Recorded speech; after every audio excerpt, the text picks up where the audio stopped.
Joker.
Chief, mate, what do you want to do tonight?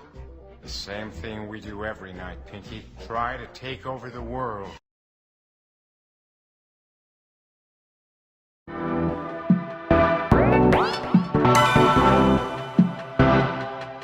You might think that getting into the IT field is impossible without a computer science degree, but Tech Coach Ralph is here to prove you wrong. Get ready for some jaw-dropping revelations on how to break into this lucrative industry. Listen up, tech enthusiasts! Are you ready to break through into the IT field, but feel like you need a computer science degree to make it happen? Think again! Tech Coach Ralph has some exclusive, mind-blowing secrets to share with you. Get ready to be blown away by his jaw-dropping revelations on how to break into the tech industry without a computer science degree. So get your notepad ready, because Tech Coach Ralph is going to change your life forever. Buckle up, because you're about to embark on a journey to success in the IT field.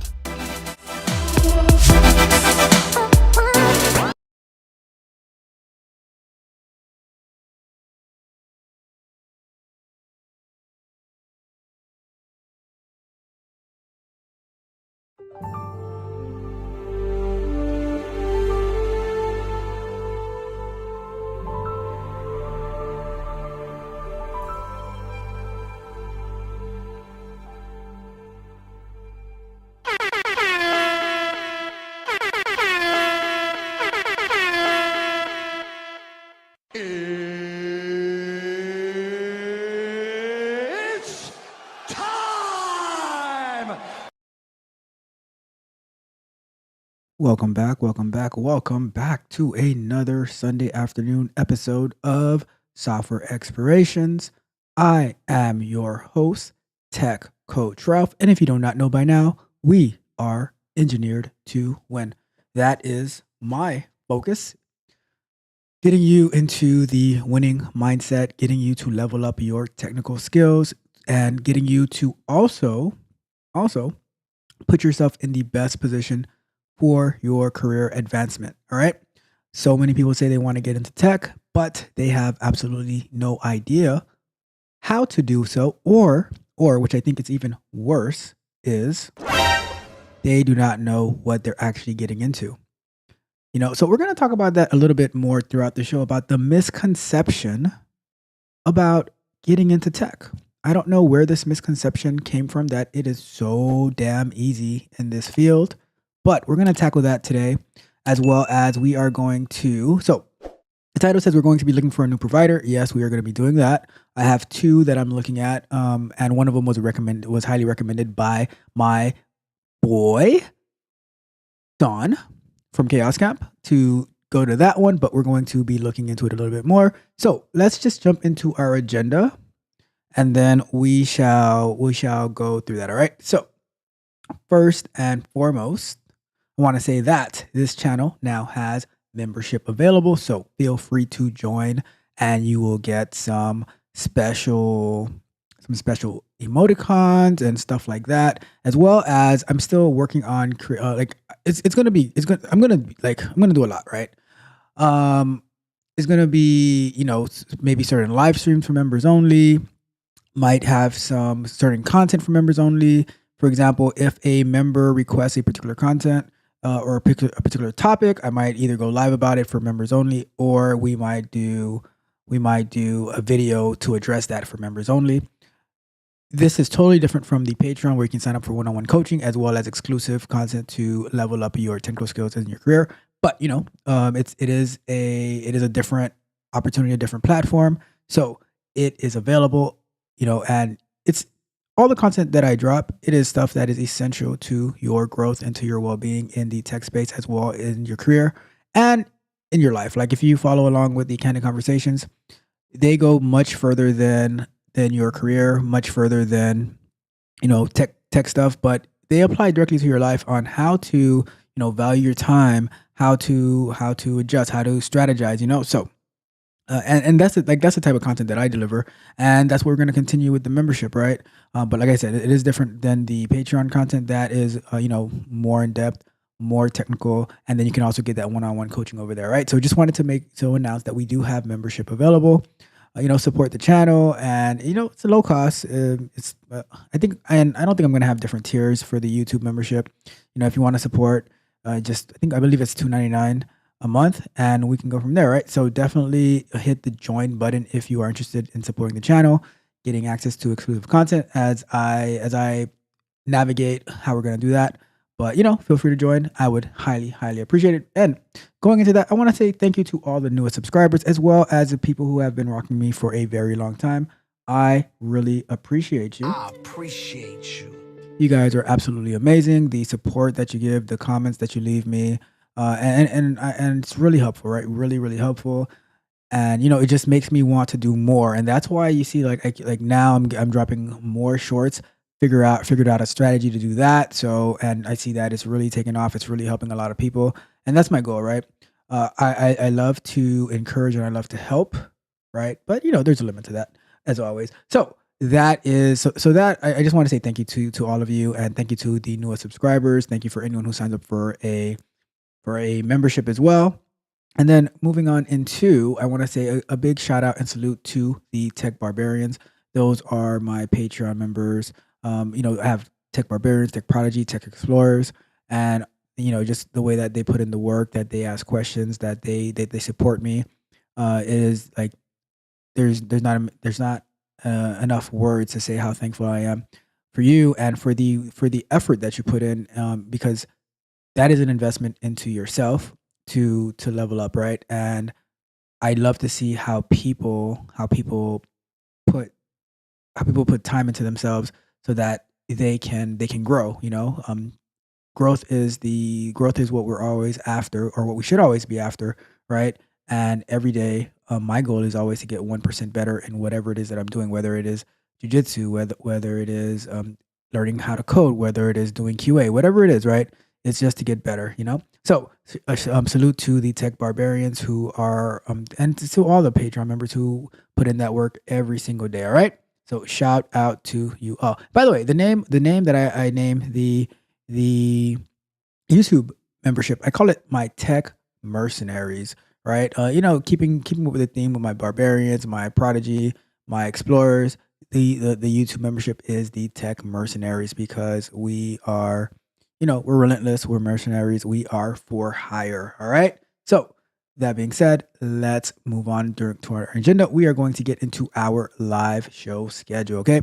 So live show schedule is morning shows, Mondays, Wednesdays, and Fridays at 7:15 a.m. And sometimes we adjust it just a bit, but usually like the schedule is 7:15 a.m., right? And so last week we had a vote, and we are going to be repurposing the morning show, which is it's still going to keep the same name, Coffee and Kata, right? But it's going to be after we review our news stories, we're going to be working on because I'm learning Flutter, so I'm gonna say, to get more time to learn Flutter and to build this application that I'm working on using test-driven development, we are going to just live stream it in the morning, but I'll still be working on it throughout, but you'll be able to go on the journey with me, and I'll be explaining what I'm doing, why I'm doing it that way, and if there's any questions, but I'll keep working on it even when I'm not online or when I'm not streaming.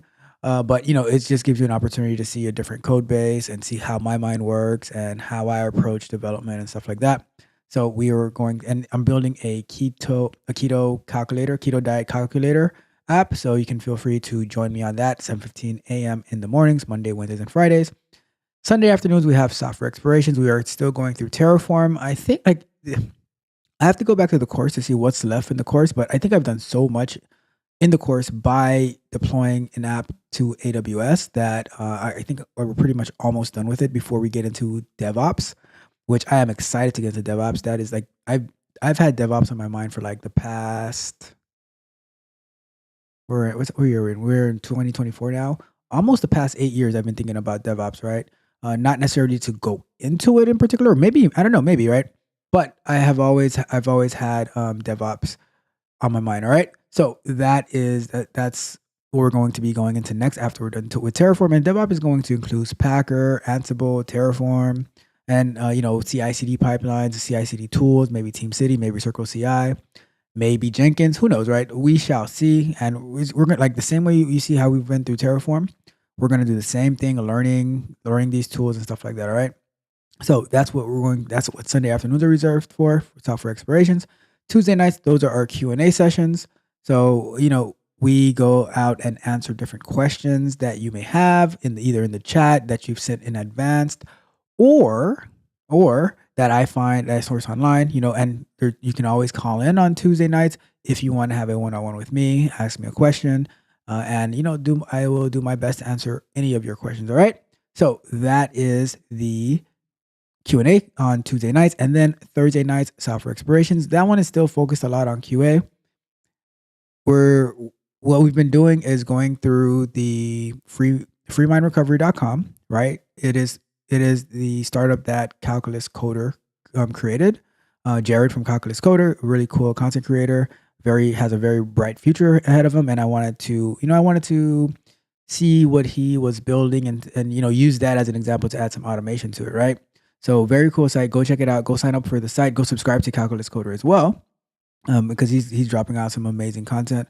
And at some point we're going to collab together as well. So and then that's what we've been focused on QA on that. What we did last week was we started refactoring. We got Selenium to work, and this coming week, what we're going to do is continue refactoring, optimizing the code, creating some functions so it can work work very smoothly. All right. So that's the plan, and you can join me on the journey for that, so that you can see how I've been in tech for 20 years. I've been doing QA for 15, and I've been a QA automation engineer for the past 12 years. So you can see how I approach automation, how I approach learning new tools, how I approach learning new languages, right? All I'm doing all three in one and like at the same time, right? So and how I research to be able to do this stuff, right? Because I don't remember all this stuff. I just remember the concepts, and then I say, okay, now let me find out how do I exactly do this stuff. So join me for that. I look forward to seeing you there. So that is our live stream schedule. Let's do one more time to repeat. Mondays, Wednesdays, and Fridays, the morning show, Coffee and Kata. We're going to be transitioning towards Flutter. That's at 7:15 a.m. Mondays, Wednesdays, and Fridays. Sunday afternoons, software explorations. We're still going through Terraform. And Tuesday nights, we have Q&A at Q&A where I answer your questions or questions that I find, whatever the case may be. And then Thursday nights, we have software explorations. We are still doing QA automation on Free Mind Recovery, which is the startup by Jared from Calculus Coder. Okay, so that is the plan. Next, let's move on to our pre-recorded content. Mondays, Candid Conversations, one of my favorite shows. And that I base a lot of my shorts based on those candid conversations.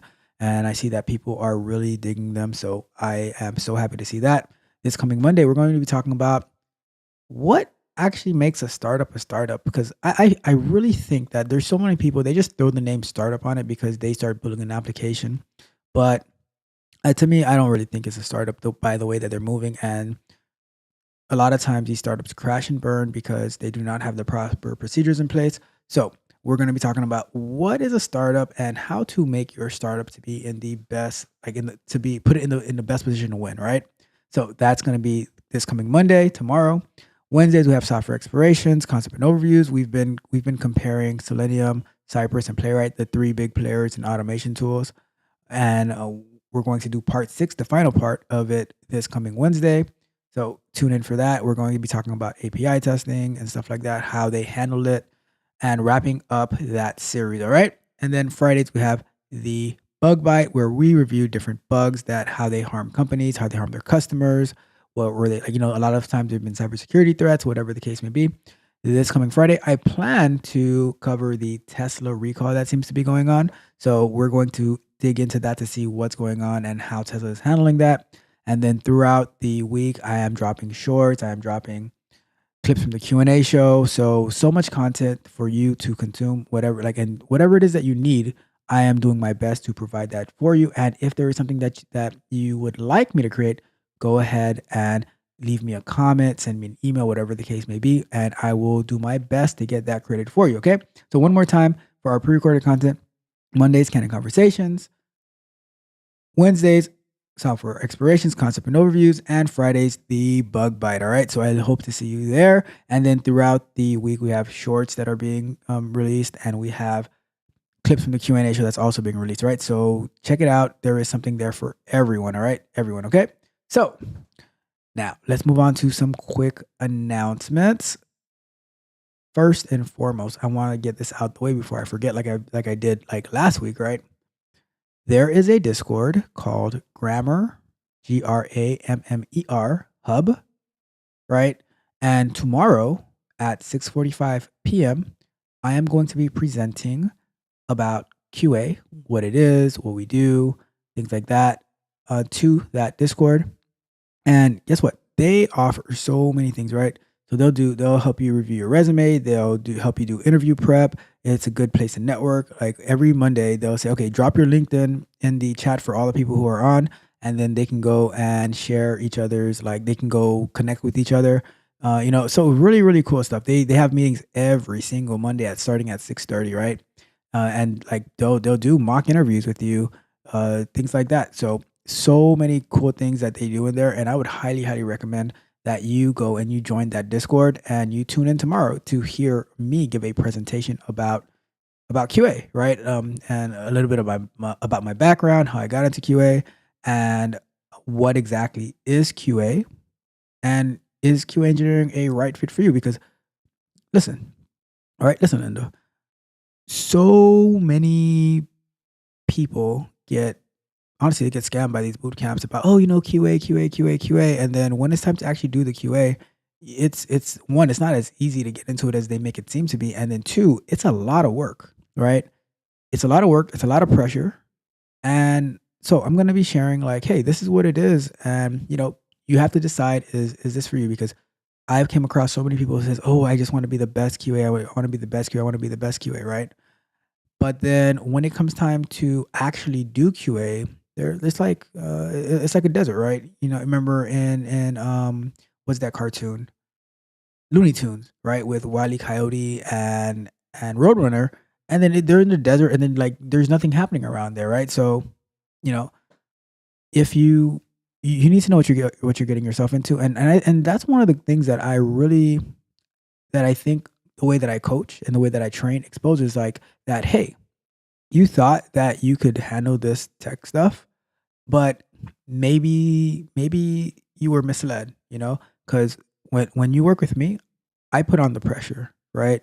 And I treat it like when you work with me, you're working for a company. Like that's how I treat it, because you need to get that exposure to see, can you handle it, right? Can you handle it? All right. So let me drop the information in the chat for the Grammar Hub, which it actually just posted in the chat, but I'm going to drop it again as well, and I'll put it on the screen. And there it is.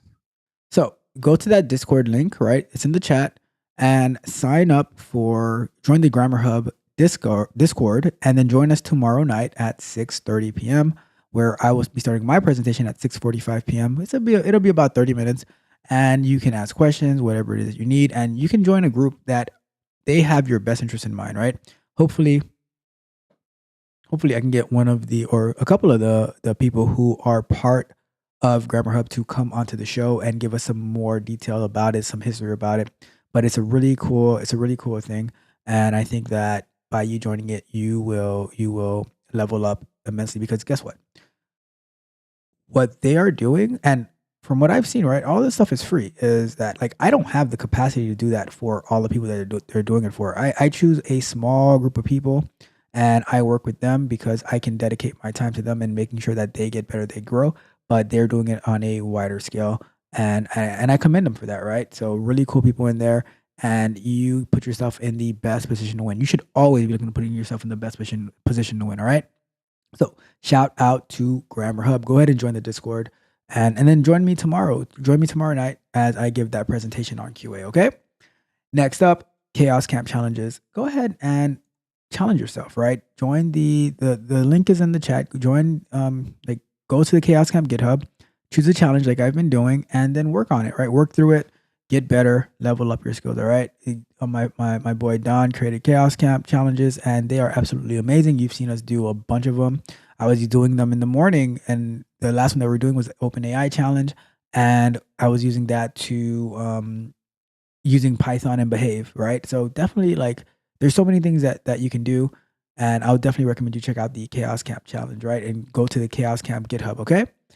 And we say, oh my goodness, we have somebody new in the chat. Fanny P says, I'm here from Anton Daniels Discord. Welcome, welcome, welcome. I am so happy to have you here. I appreciate you. And Anton Daniels Discord is one of the best Discords. I am so active in there, and just trying to help people level up everywhere that I go, right? So that is like that's my second home. Always monitoring the tech channel, the cybersecurity channel, the general channel, for helping everyone get the information that they need. All right. Yeah, Fatty says, I saw you are so active. Yep, I am just trying to help everybody in there, because a lot of times like people have questions, and sometimes like people might be quiet to respond.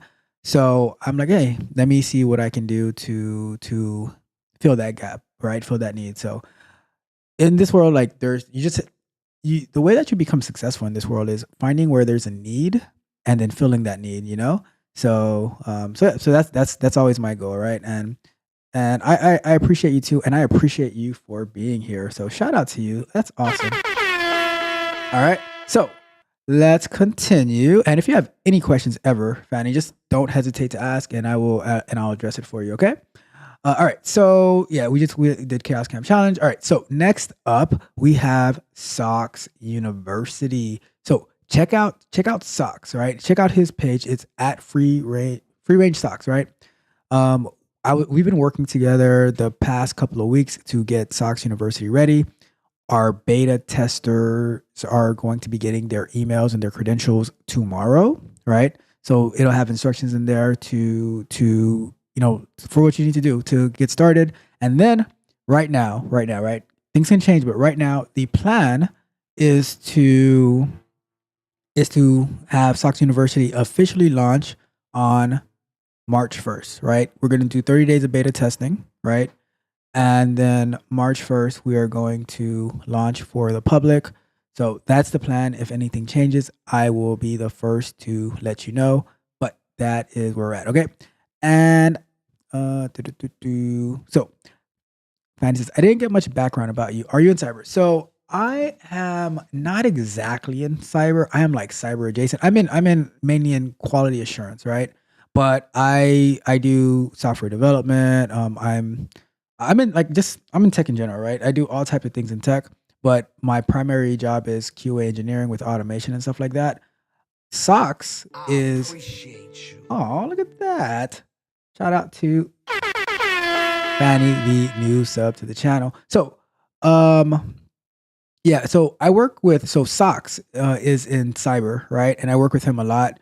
We do our cybersecurity Q&A once a month.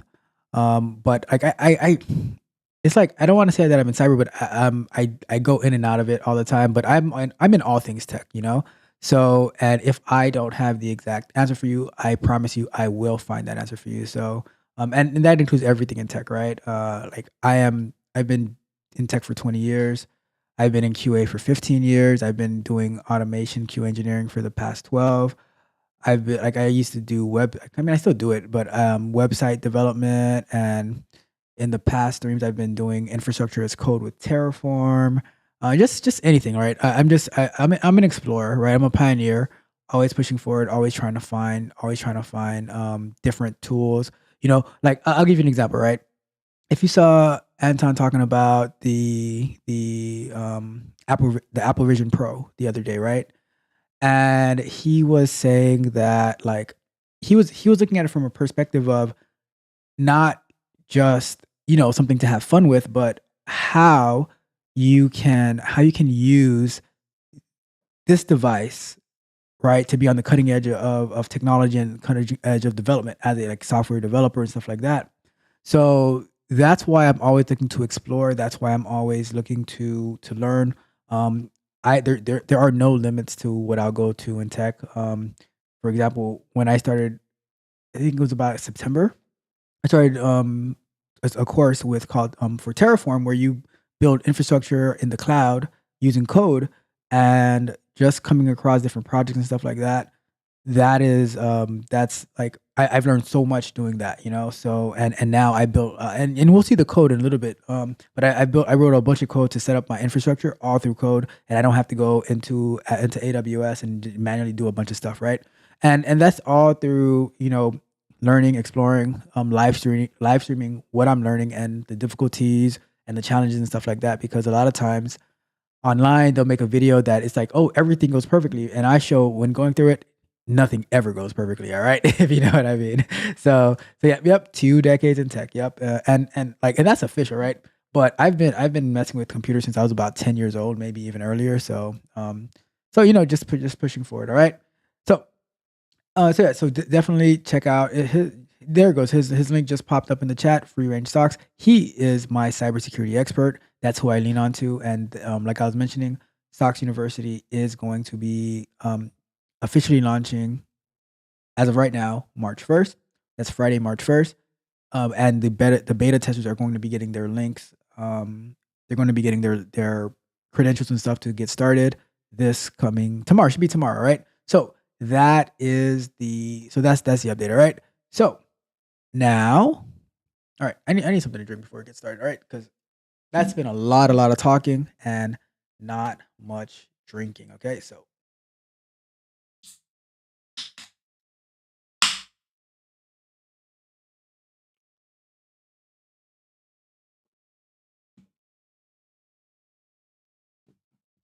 So here is the here's the first discussion, right? Before we get into our code, right?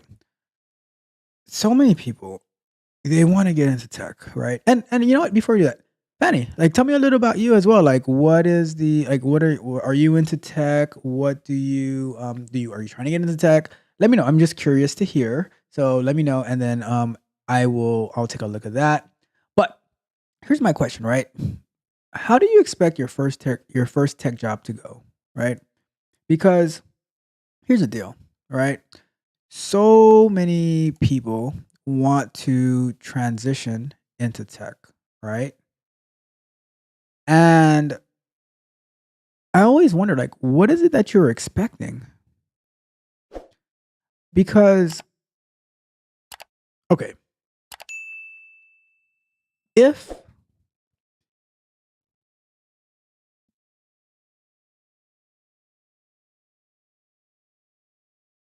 excuse me. All right. So let's put it like this, right? Most tech jobs, they'll say that they require a computer science degree, right?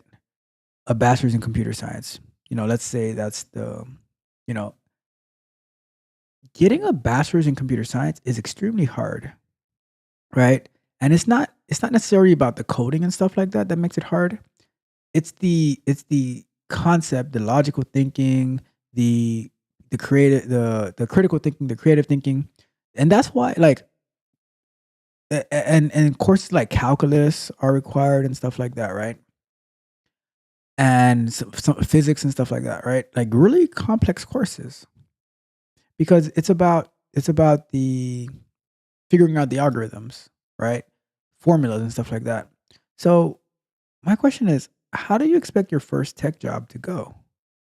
Because for instance, you'll have these boot camps and 6 months, right? You go to a boot camp for 6 months, you pay God knows how much money. And then, right? And then you go to start applying for a job and you see application after application after application, you can't find anything, right? You're getting rejection emails and stuff like that. But let's say you do get that job. How do you expect it to go, right? Because you you need to be focused. You need to like it's not easy, right? Because tech is expensive. The salary that they pay people in tech is a lot, but that's because they're expected to work a lot, right? It's not like, oh, I'm just gonna do this, I'm just gonna do that, and I'm gonna do it whenever I feel like it. There's deadlines to be met. There's budgets, right? There's goals, there's expectations, and I want you to know what you're getting into, right? You don't go into war without weighing the costs, you know? And for me, like the way that my mind works, everything is a challenge, everything is a battle, everything is war, right? And I always want to win, you know?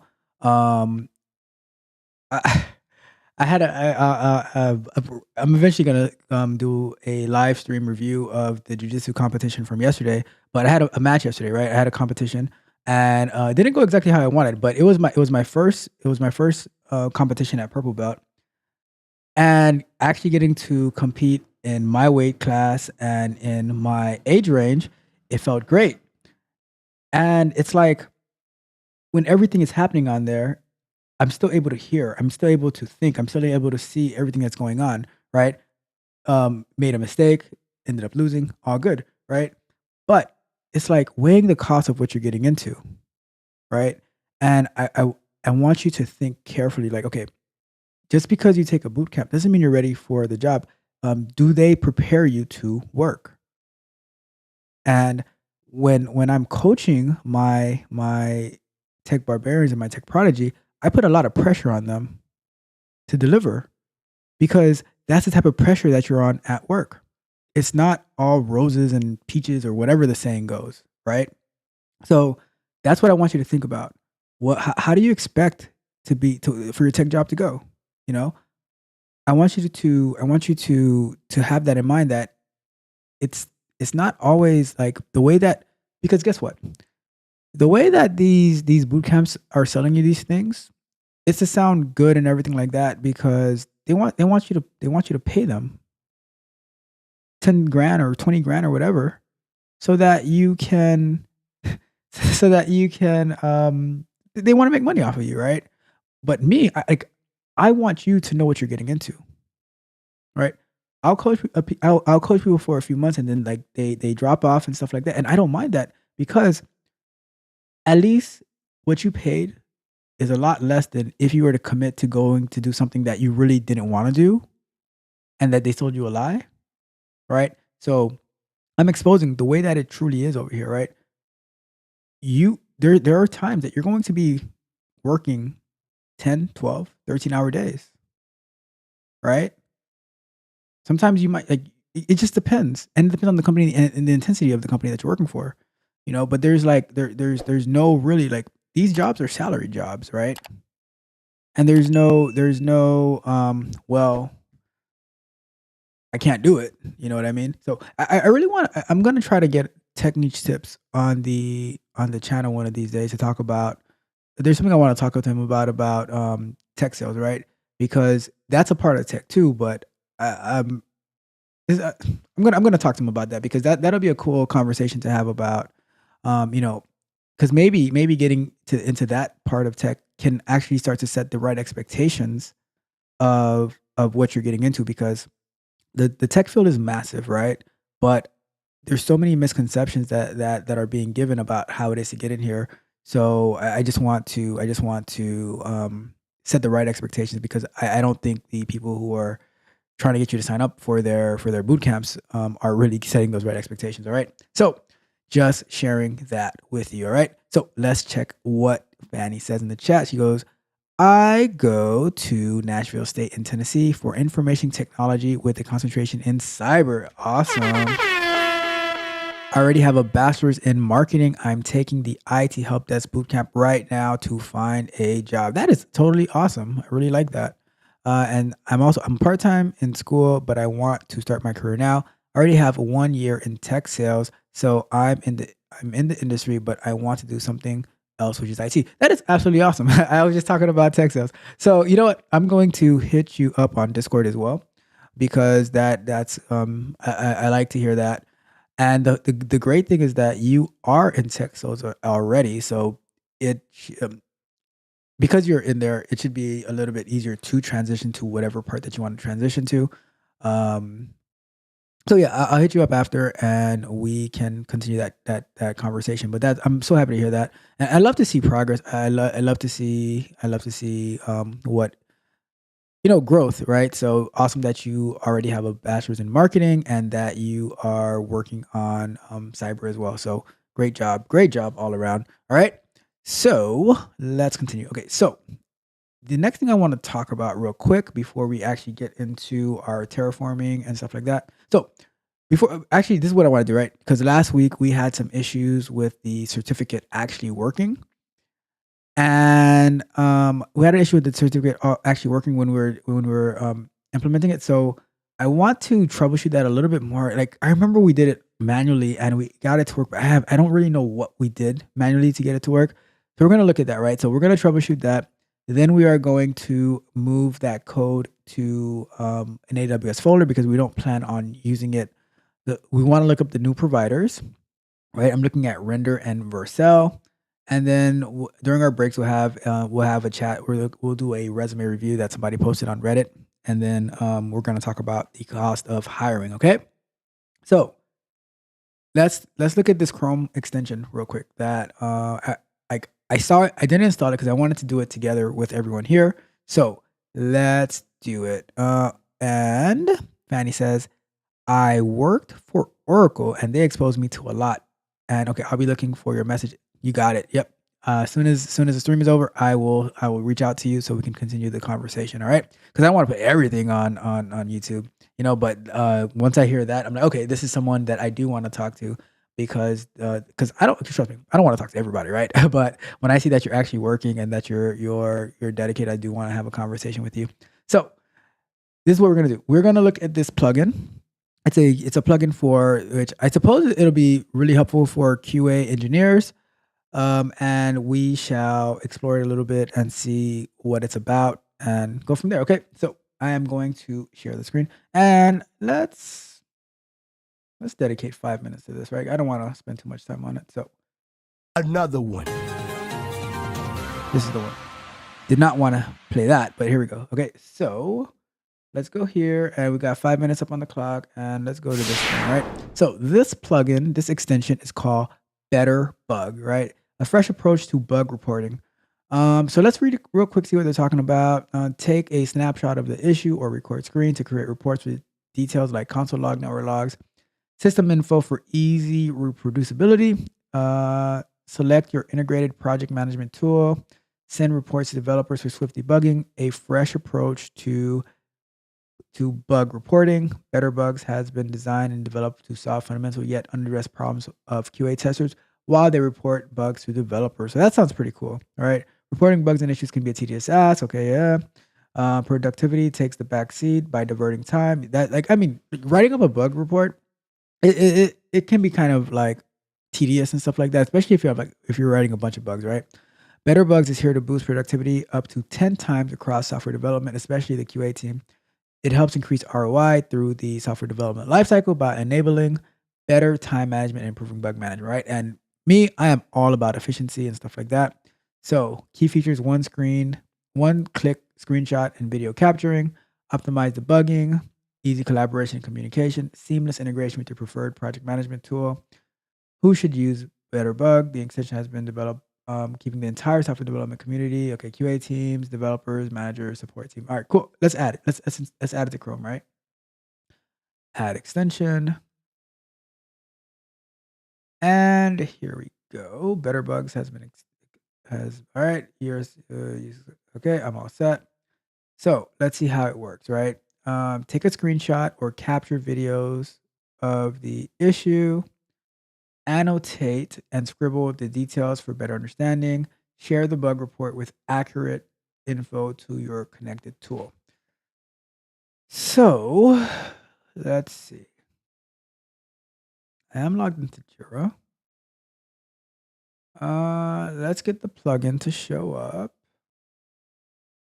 All right. So let's see if we go to here and we say take a screenshot.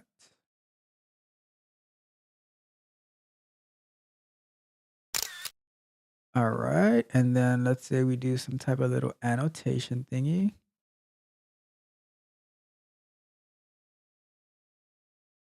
Let me see.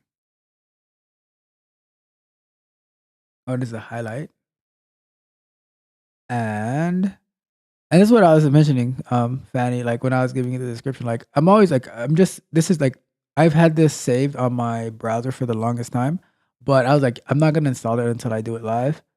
And now I'm just like trying to figure this thing out, you know? Testing. I don't see anything writing.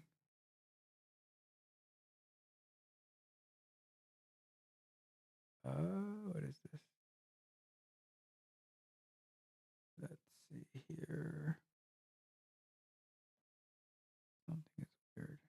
Are those just dots that it's adding? Let's move this here. That's this. I don't see any.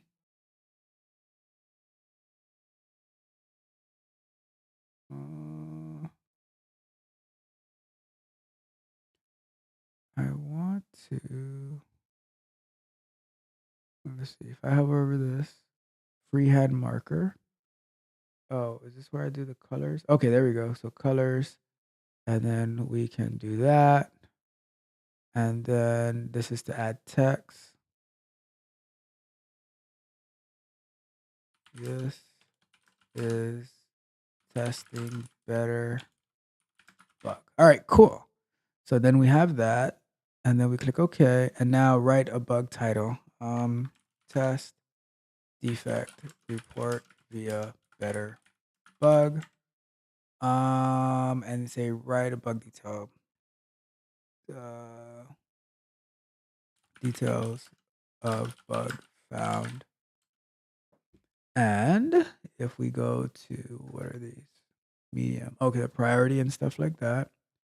Upload bug. And now there's a little screen that comes up over here. And we can continue with GitHub. And we can do it for the Tech Coach Ralph GitHub. Use GitHub Mobile. Hold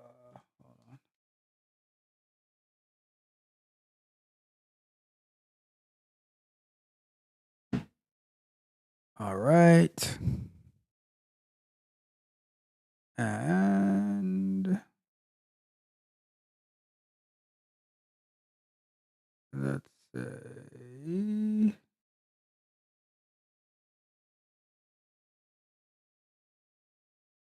let's connect GitHub for now.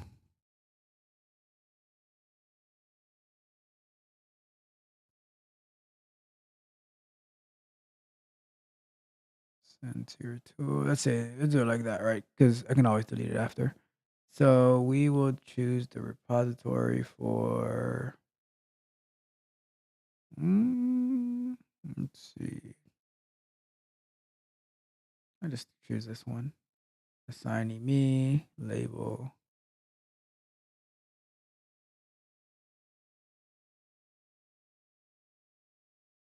Let's say bug.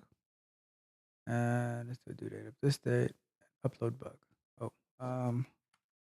test bug from better bug. Oops, better.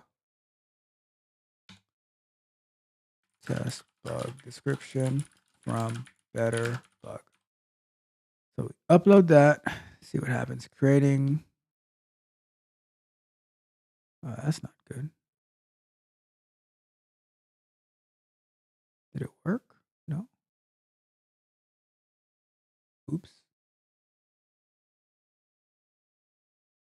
What happened?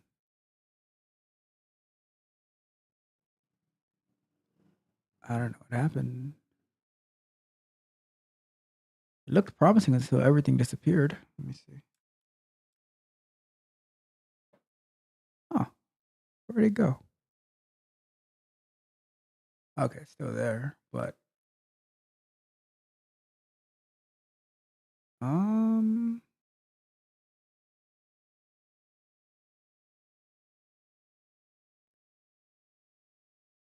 throw it on any one of these.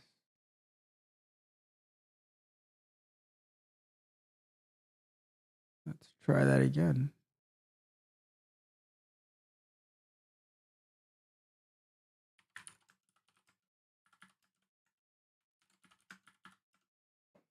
See what happens with that. Saying the session could not be created. I don't know why. Maybe if let's try Jira.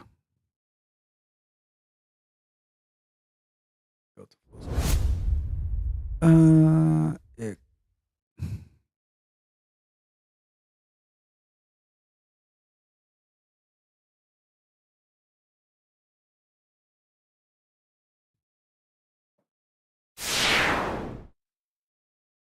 so let's see what happens with this. Let's go to Jira instead. Not making the connection with GitHub. Let's throw it on to-do list. And we'll do a bug. We'll say me as impediment. Upload. So I'm not sure about that part because it's saying it's not creating the session. So we'll have to work that out. But it's pretty cool the way that it works, but I don't know. Maybe we're missing something, but I like the concept. I like the idea. It could help save a lot of time, especially if it's uploading the networks and stuff like that. Let me go to GitHub real quick and see. All right, we go to Jira. Just making sure it didn't create anything before.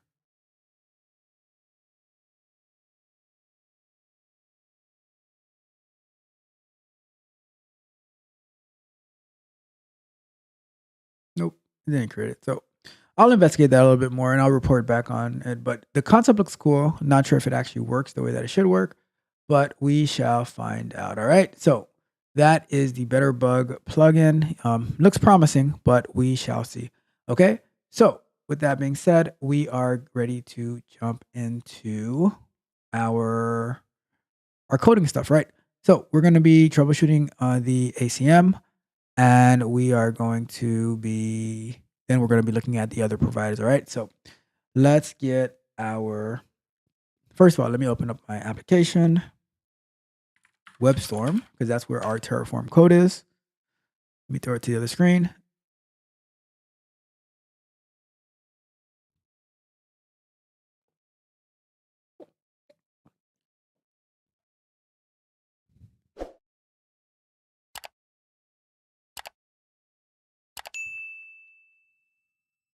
All right. So application is open. So if you are following along and you are enjoying the content and the work that we're doing, do me a favor and subscribe to the channel, hit the notification bell so you can know every single time that we go live. Do just like Fanny did, right? Subscribe to the channel, all right? Like the video, share the video, check out the Patreon if you need one-on-one coaching and if you need access to exclusive content that will help you expand your technical skills as well as level up your career skills, all right? So check that out. And like we always do, right before we get to work, we call on for energy. Please offer me your energy. I ask of you, please. All right, all right. So let's troubleshoot this thing, right? First, what I'm gonna do is I'm gonna switch to this thing. This is some code here. We are going to switch to the branch of Terraform. So let's do a quick pull real quick.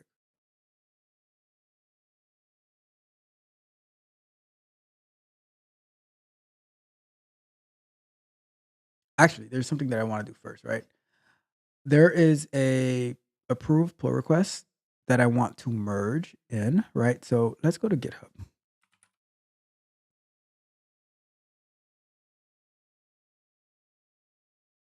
Excuse me. All right, I'm gonna go to GitHub and I am gonna go to our application. And that way you can, or to our repo, and that way you can see one of the things that you do in the software development, QA, stuff like that, where you merge pull requests, right? So what a pull request is in Git branching, you have a main branch, right? And you want to you work on another branch, right? If you had followed along in the morning shows, you would see when we were working on the Git branching, right? So we'll have so this branch that it's in is the PPQ93 implement responsive layout web application, right? And what we're going to do, we are going to merge, like removing, like adding the Bootstrap CSS to the homepage and removing the button width. We're going to merge that into the main branch, right? We don't want to just go directly into the main branch because the main branch is what our code is working on, right? So what we're going to do is we got approvals, right? We got approvals from, we got an approval from Lisa Webb. And we're going to merge this pull request into the main branch in order so that the code that was developed here. So like when you're looking at pull requests, it shows you the files that were changed. So this is where we added the Bootstrap CSS, right? And then we updated some text here, right? Removed the width somewhere. We removed the width. I don't know where we did it. Here we removed the width, right? So we're gonna merge that into. Let's start the timer as well. It's time to do. So we're going. So this was approved. We're gonna say resolve conversation, and now we're gonna merge this, right? And what I want to see is, let's go ahead. We're gonna log into AWS as well, right? Because I want to see if the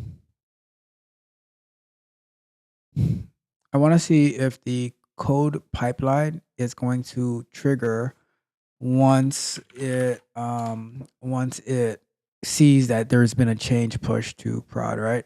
So let's go and log into our AWS. Let me go here and Open up the Authenticator app because trust me, you want to have your 2-factor authentication on. There's vultures out there. Okay, we're gonna do.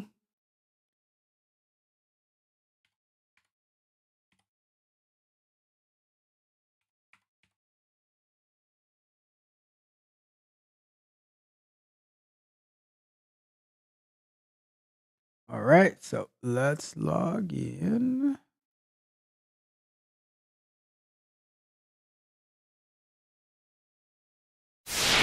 And I'm still waiting to hear back from AWS about my my billing with the Amazon Q because that thing was crazy. See how much they charged me last month for that, and I didn't even use it, right? So whatever. Anyways, we'll figure that out. So now I want to go to, and we have all of this working in Terraform, right? But because we don't have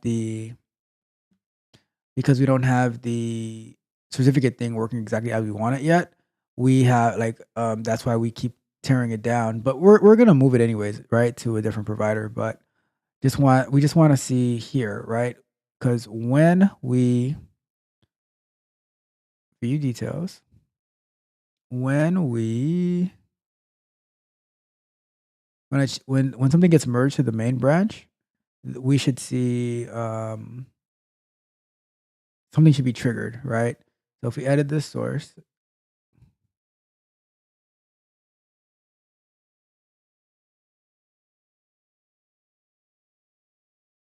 let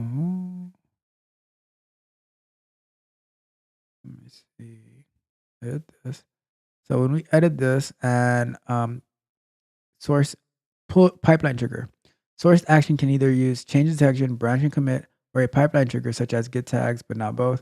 Choosing a trigger that is not the branch option will not enable automated change detection for the pipeline. So once we merge into the branch, a deploy should be able to take place automatically through the code pipeline. That should trigger a new release on the site, right? So what we're going to also do, we are going to go here and we're going to do. So this is the website, right? This is how it currently is, but you're going to really see the change take effect on the mobile, right? So this is how, let's see what device. So right now it's emulating an iPhone 14 Max Pro, right? So this is how it looks right here, right? All messed up, right? Let's go. All right, cool. So this is perfect, right? It looks terrible like this, right? If you have an iPhone or any mobile phone, right, and you pull it up on your phone, it should look crappy like this, right? Let me pull up my phone as well.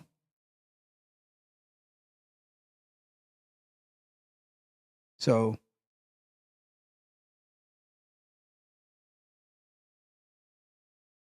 see, it looks crappy on my phone too, right? So, and that's pretty much how it should look on your phone, right? And we can do it together, right? I can post this link in the chat, and you'll see, like, if you pull it up on your phone, you'll see it looks crappy there as well, right? It is what it is, right? So now what we're gonna do, I'm gonna come out of this, right? So that we want to see a pipeline trigger happen, right? And the way that we're going to do this is going to be by me merging this into the main branch, right? So we're doing a production release together here, right? So we're going to go down here. All conversations are resolved. We have our approval, right? So this is the process that it goes through, right? You create a new branch, you make your changes on the new branch, right? You create you push the branch up to GitHub or whatever you're using, right? Now you're going to open up a pull request. The pull request is going to compare what's on the main branch or the branch you're merging into and what's on this branch that you've added new code to, right? And it's going to show whoever's doing the reviews what's the changes, what's different, and they can offer feedback and commentary on that, right? And once you have your approvals, then you're going to do merge pull request. So that's what we're about to do now, right? We're going to do merge pull request. Okay, so I'm going to click on it. And we are going to do the commit. So let's see. we normally do squash and merge at work. So the one commit from this branch will be added to the base branch. All commits from this branch will be added to the base branch via merge commit. We can do squash and merge. That's what we normally do at work.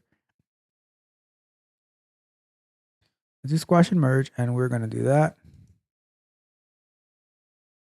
And let's do it. So that's merging. So the pull request merged successfully and closed, right? The branch could be deleted. I'm not gonna do that yet. And now, look at that. Boom, right? Boom.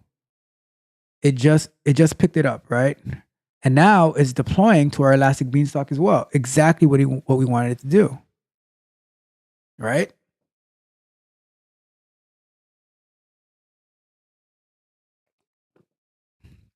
So you just saw a merge into a master or main, whatever your main branch is called, right? Happen, and then a deployment taking place, right? So deployment is in progress right now. As soon as it's done, we're gonna go to and we should also see the title. I believe this is the one that the title changes on as well. We should also see the title change too. Let me see if that's the case. I believe I changed the title on this one. Yeah, I did. All right, cool. So we should see the title change as well. So as soon as deployment is done, right? Deployment is done. Let's see if it actually worked. Right?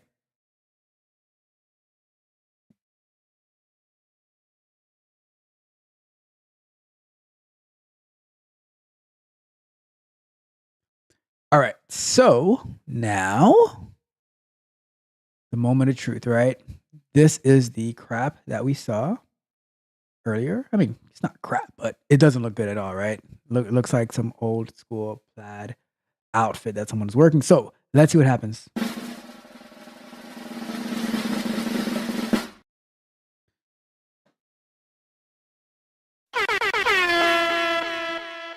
Successfully deployed, right? So now you see, and if you notice, the title of the page is also different, right? So, and if we click on that, it should still work perfectly. But why does that? That's weird. Wait a second here. Thought we had changed this text. I don't know. But let's look at the code. This shouldn't be that way. Let me see something. Let's open in another. I thought we had merged that. Hold on. That is so weird.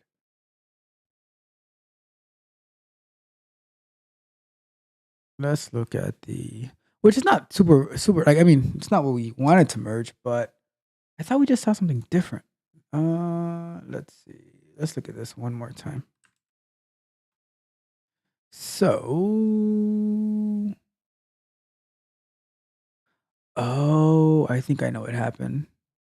I think on a separate branch we have okay, no big deal, right? Because there is another pull request to do, right?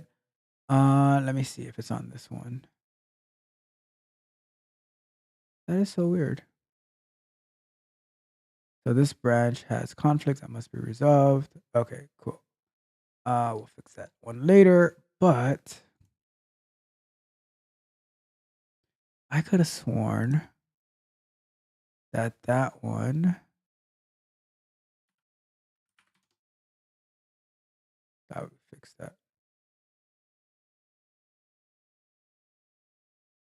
So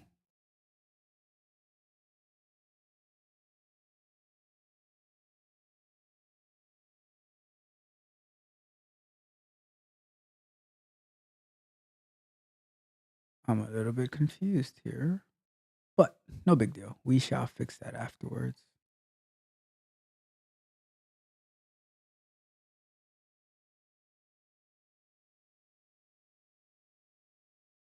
That's so weird. We just saw that and now we don't see it anymore.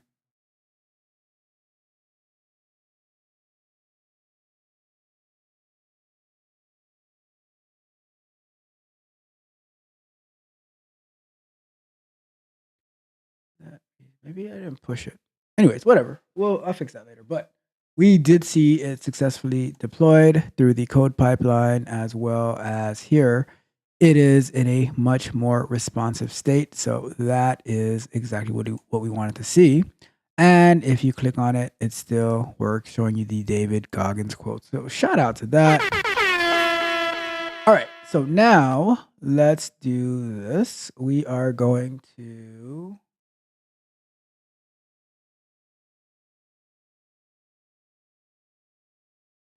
go back to this screen, and we're going to do a git pull. And now what we merged into, well, let's find out what branch we're on first, right? Git branch. We are on the, okay, so if we do git checkout main, and what changes are you talking about? Oh, okay, git status. Looks like I never pushed. That's what happened. Git branch. So I did the changes. That is so dumb. I did the changes, but I didn't push it. Git. Oh, that branch. Let's see what happens if we do it anyways. Git push.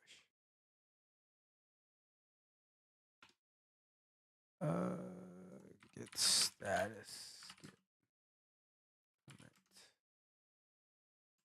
Public index. And now you see everything live, right?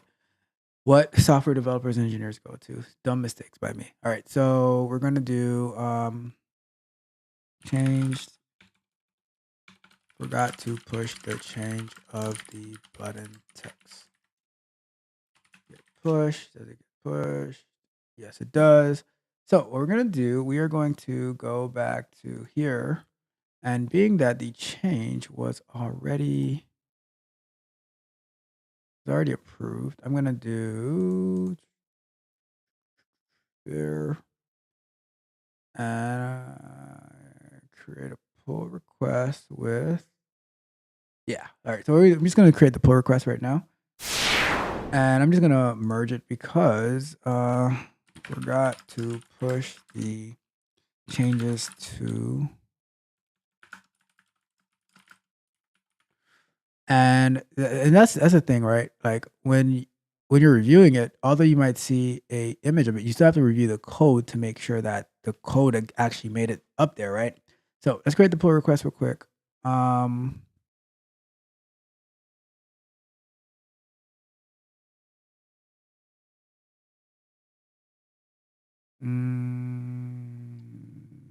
branch are we in? Okay, so resolve conflicts. What's the conflict? All right, so we're gonna get rid of that. Rid of that. Mark is resolved. Commit.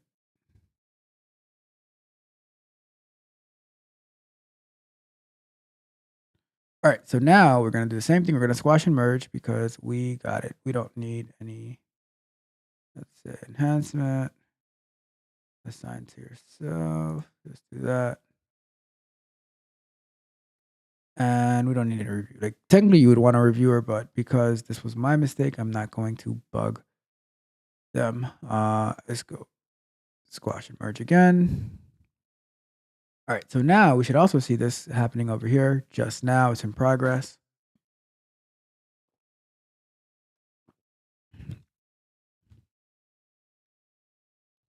So once that's done, then we should see the deploy taking place.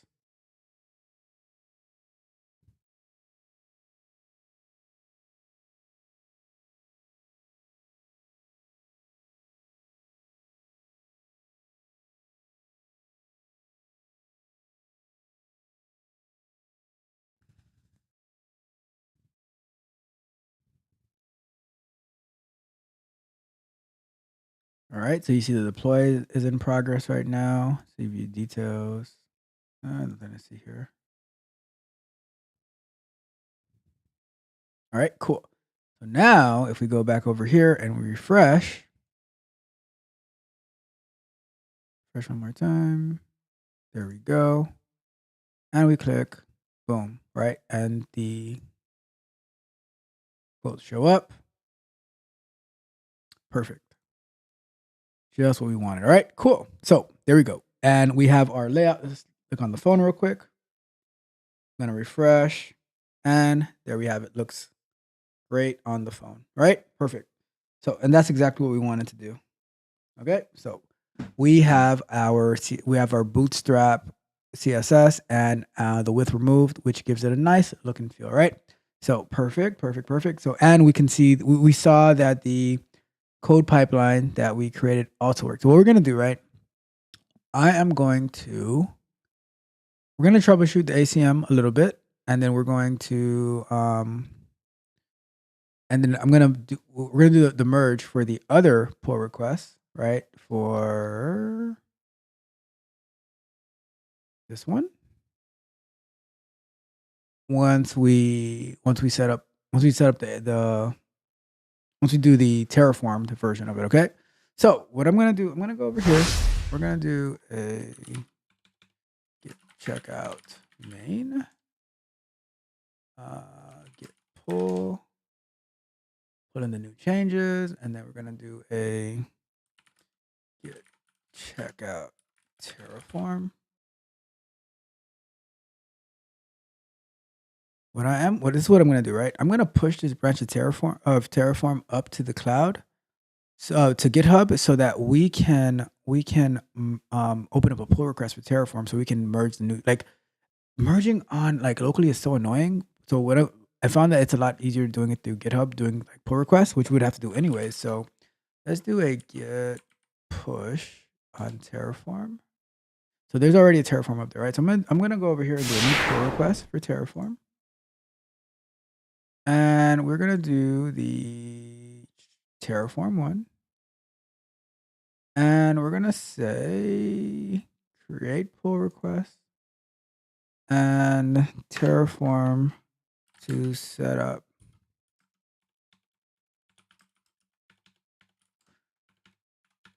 AWS environment, right? And we're going to say Terraform code that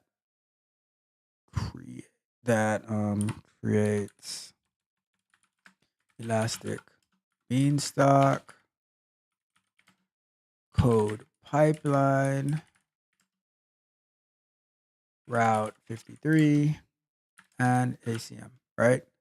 Am I missing anything in there? I think I got it all, right? So we'll just make this as a draft pull request. Oh, okay, we can't. So create pull request. And let's say create pull request.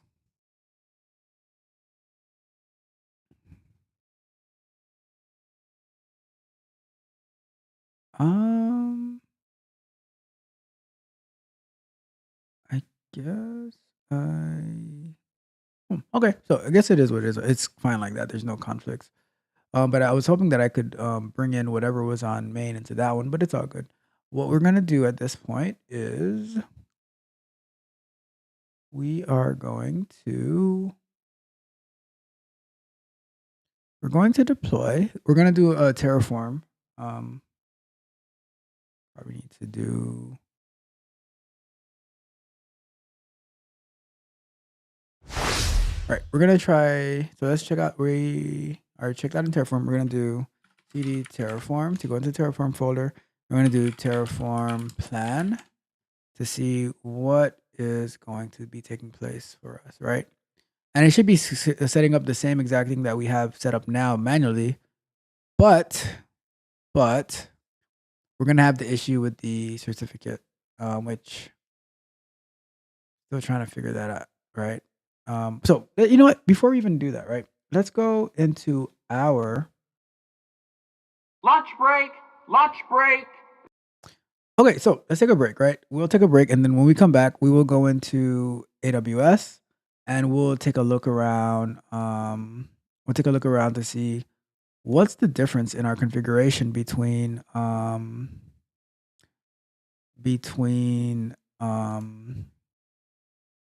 what we have now and what we have going on, like what we have automated versus what we did manually, right? Troubleshoot it that way to see if we're missing anything, and then we can go from there. Okay, but on break, here we are.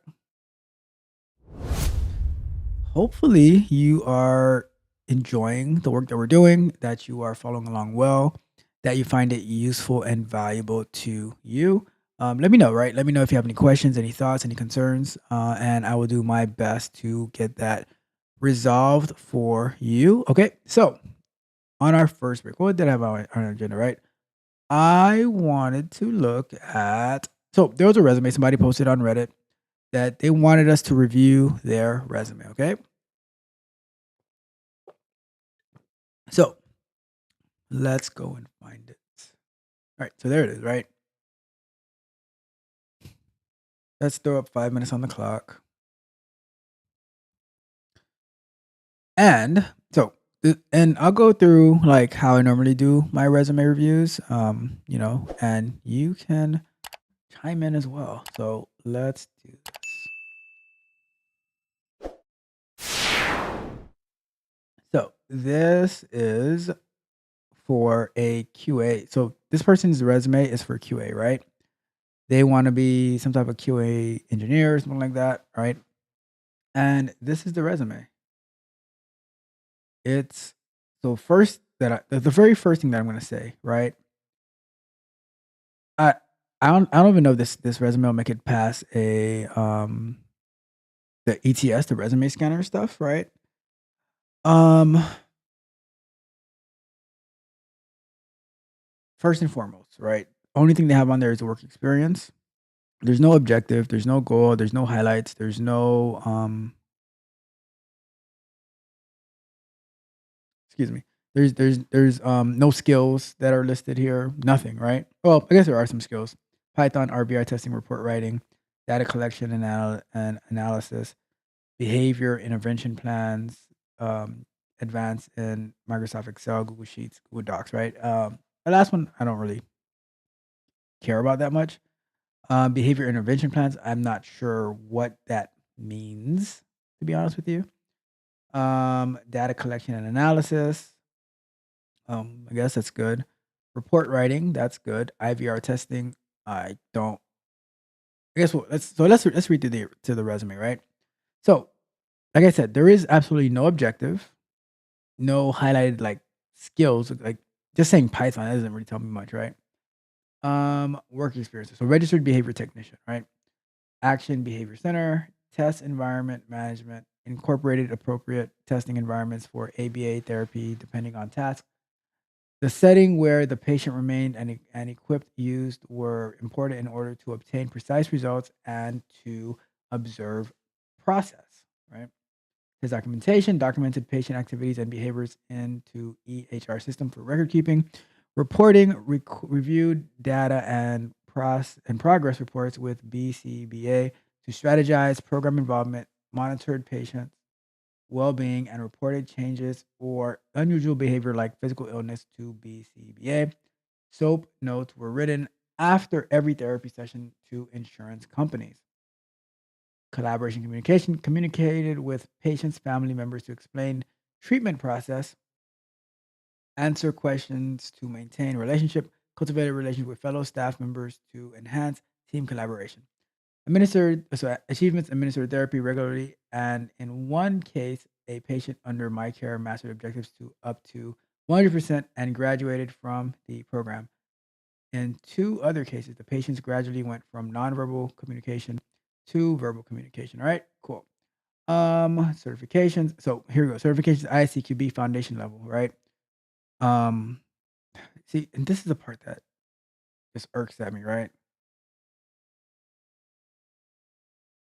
W- So nothing under like your work experience doesn't have anything related to quality assurance for the software industry, but you did go get ICQB certified, which it's not going to really do anything for you, honestly, right? No one really cares about it that much if you don't have any relevant experience to go along with it. So this says registered behavior technician. Okay, so I guess it's a certification. So additional IVR testing, automated phone service IVR testing regarding finances by documenting actual outcome and tracking number of users to verify if payment methods. Okay. Relevant courses enrolled in Code Academy to learn programming languages. Currently self-teaching Selenium, enrolled in Udemy online course in software testing, and previously enrolled in Nope. Mark online course for ISCQB foundation level exam, right? So I don't know why. Like, why? Here's a question. Like, if you're interested in being a software tester or a QA engineer or whatever the case may be, right? Why are you asking for a totally useless resume, right? This resume has no purpose or see now I'm feeling like the moderator on what was the name of that show or that movie, Billy Madison, right? This resume has absolutely no relevance to anything. Like, why are you asking for feedback? Like, why are you wasting the Reddit's community's time asking for feedback on this resume, right? It it has nothing to do with what you're trying to accomplish. Why don't you go and finish the Get a stuff that move you're on. trying to Back to do? work. Chop, chop. Let's go. Come on, get a move on. Back to work. Back to work. Back to work. That's actually what I want to do, right? There's no relevance to like this is the most important part of this resume is this end part, right? Relevant courses enrolled in Code Academy to learn programming languages, right? I hope you're not applying for jobs with this resume because this is a totally waste of time, useless resume, and you're going to be putting your name through these tools that you're not going to get any response from them because there's it's not do like I don't know. Maybe people have a misconception of how, and that's why I was asking, like, what do you expect to get out of your first job? Because this resume is not going to land you anything, and you need to build the experience. You know, watch the video that I did the other day about why it's so damn hard to get into the tech industry. It's part of it's because of resumes like this, right? This is not a tech resume. This isn't like you don't have anything listed on there. Like the most important thing, like people like this. See, this is like for a company to hire you, they're going to be hiring off hope, and companies do not hire off hope about like relevant courses. This stuff is useful, but you need to be able to translate this right here into up here, right? And that's one of the things I work on in the Patreon with my tech barbarians, is how to get relevant and practical experience so that you can actually be productive in the workplace. All right.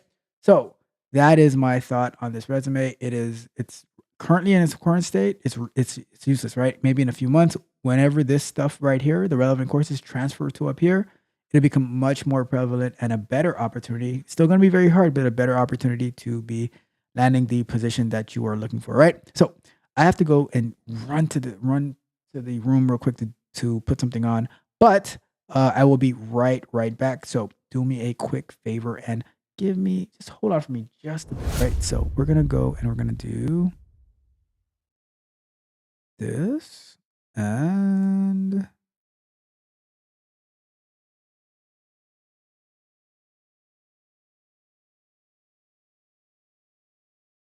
that. Mm.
All right, back. Let's continue. All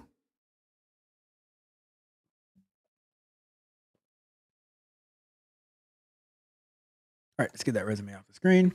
And let's go ahead and let's put another 20 minutes on the clock. Let's Let's go! Let's go! So what we're gonna do before we went on break, we're going to compare what we have in Terraform. This is the one that's working, right?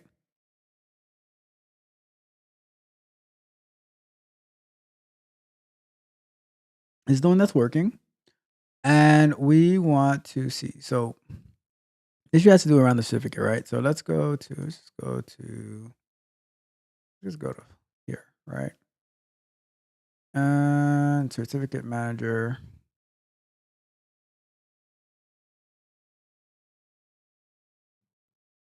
Let's go here.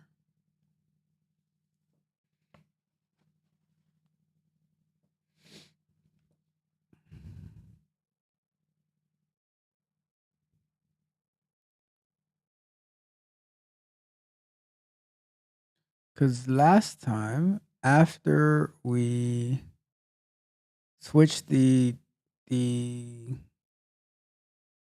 stuff over, we were having issues with the certificate popping up, right?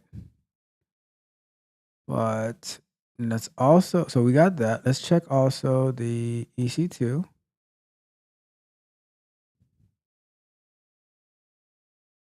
Instance running. Let's check the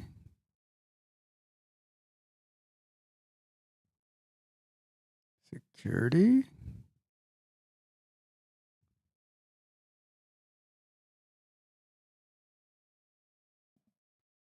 Load the rules. We have port 80.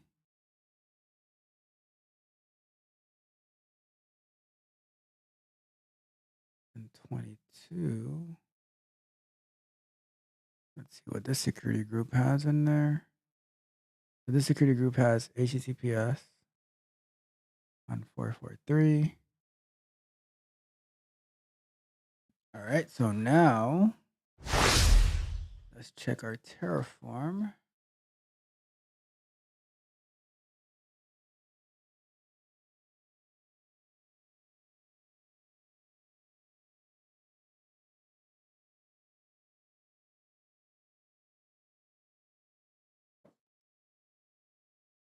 So we have this beanstalk.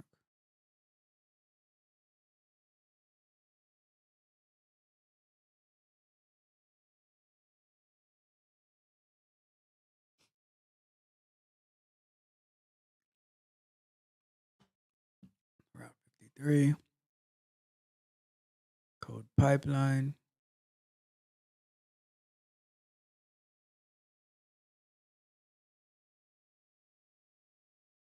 Code pipeline.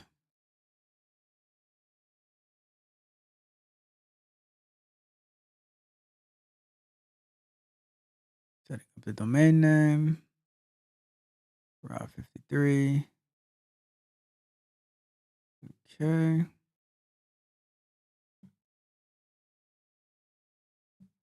And if we can't figure it out in this 20-minute block, then we're just going to ignore it and move on to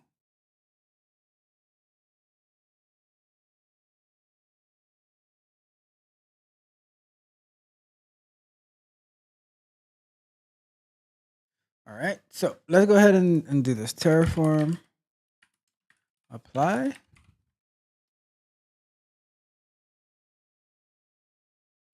Yes. And it should set up all of our environments and stuff like that, right?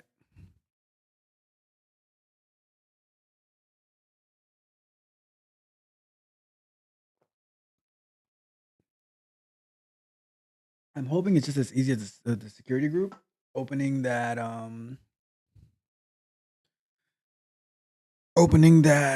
port of 443 as we see on the other security group. And I see it's on the AWS load balance security group. So we'll see if we have one of those. Elastic Beanstalk created a security group used when no Elastic security group are specified during the creation. So it might be that, right? It might be that. So we'll see. Let's wait for this to finish being created, and then we'll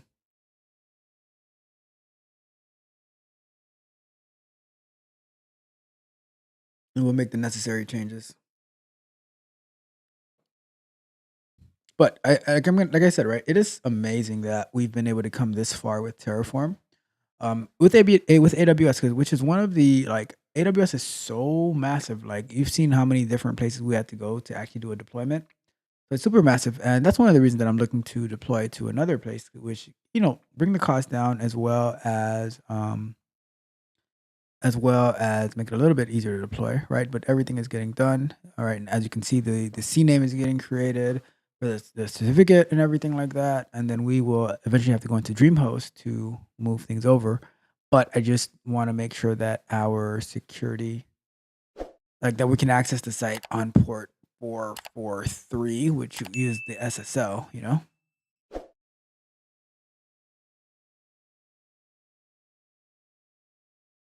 So if we go into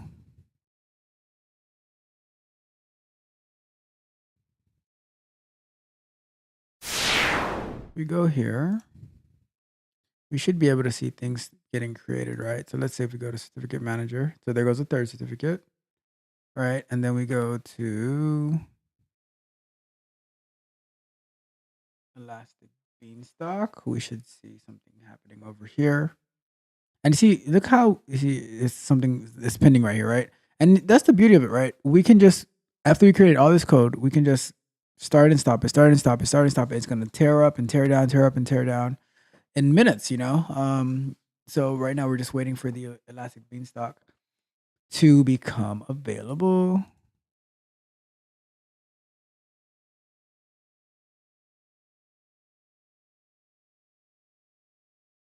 And as these things are happening in Terraform, right? Terraform is setting these things up. We can see it happening in real time on these in AWS. I don't know why this one is taking so long.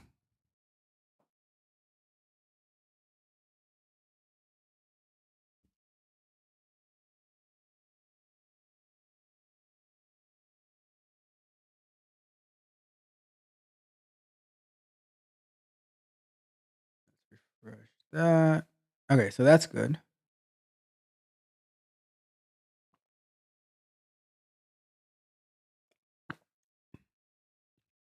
So let's leave from here. Let's go take a look at the code pipeline. Because there is a manual step that annoys me that we have to do in code pipeline, but it is what it is, right? So while it's doing that, let's go in here. We're going to have to go here. Actually, we're going to have to edit. This is the part that annoys me because inside of code pipeline, we need to not the source. Edit stage. Edit here. It's going to populate, and then we're going to have to say update pending connection and manually. It makes sense, but it's annoying that you have to do it, right? And if we look over here, everything is completed. It added the 10 resources. We just have to do the little busy work to get it to work right. So here, and if we say, all right, so this is like everything else, we say done.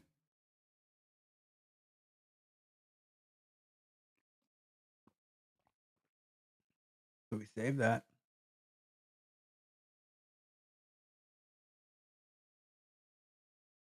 And let's go to release changes. And now it's processing. It's going to pull from the GitHub and it's going to deploy it to Elastic Beanstalk so that we should now be able to see the same exact site that we saw, but it's going to be on a different domain, right? It's going to be on a different domain. So that worked. Deployment is going through.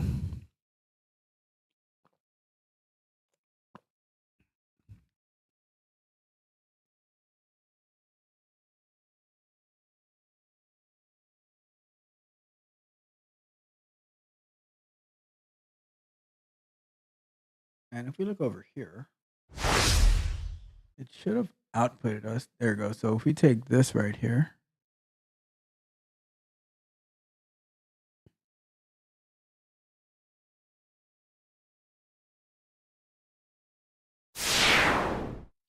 here and we do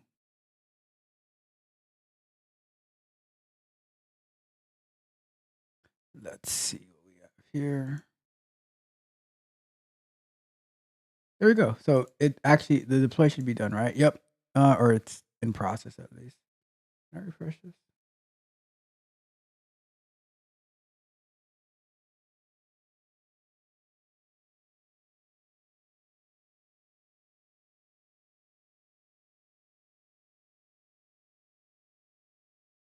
Looks like it should be done, but maybe not completely.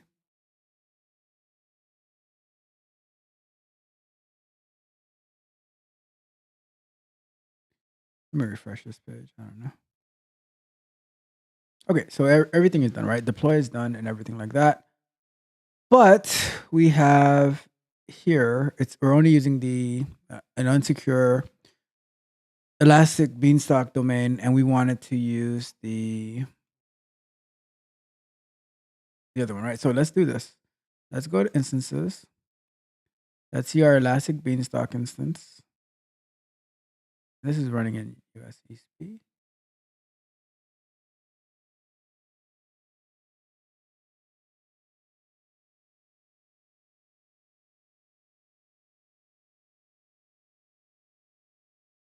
So we need to find the security group. So let's see if we can get this to work, because that's what tripped us up last time.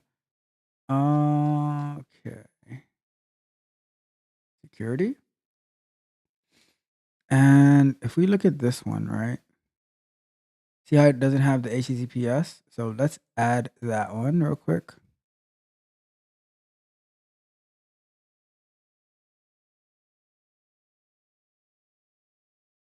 Okay. And can I save this? All right, so SG0833. Okay, let's take that.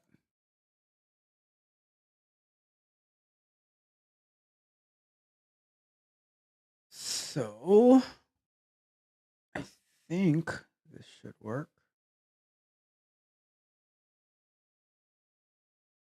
I wonder if I go here.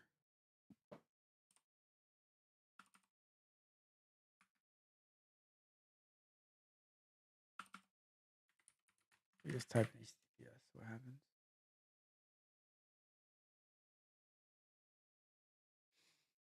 Nothing is loading there. Let's close this one out.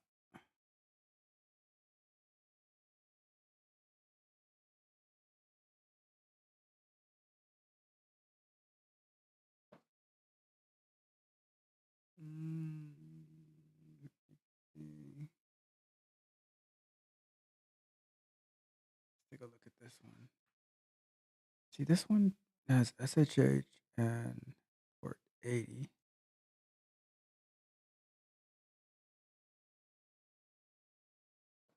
And so we go to this security group. And this is the new one, I believe.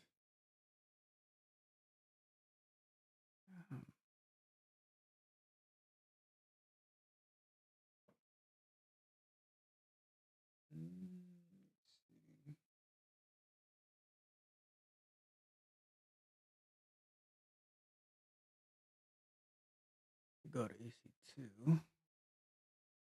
Yeah, one. Yeah, two. Okay.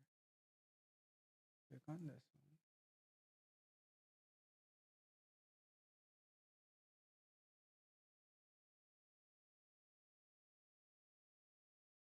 I never find. But this. Okay. So what I'm gonna do? We're gonna try to change it the namespace again, right? So we go to Dreamhouse.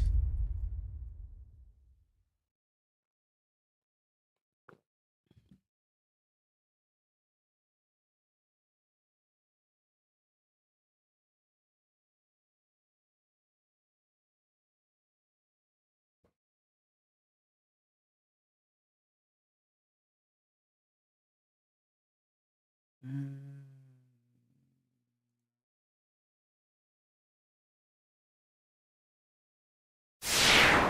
All right. So inside of here, we're gonna go to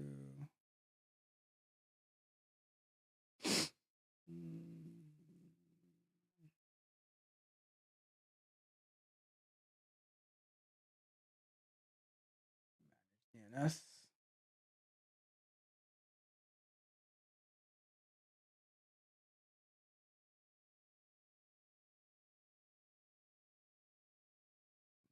And if it doesn't work, then I'm just gonna leave it as we're gonna migrate anyways. But I'm just gonna like forget about the ACM part and figure that out at a later date because it should work, right? So let's go to our Route 53.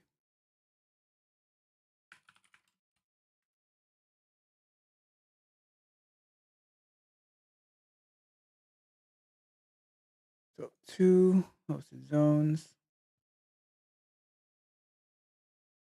managed by Terraform.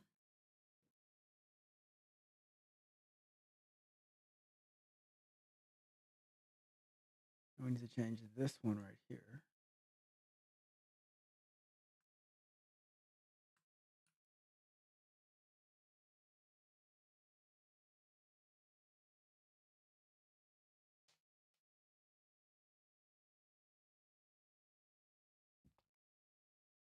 So let's do it like this. Let's move this over here.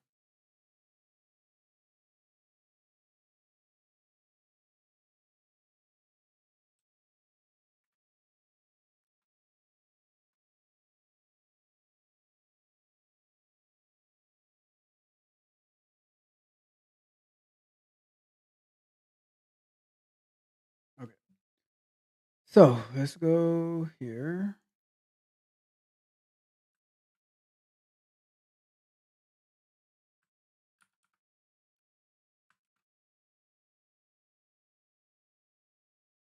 One, two,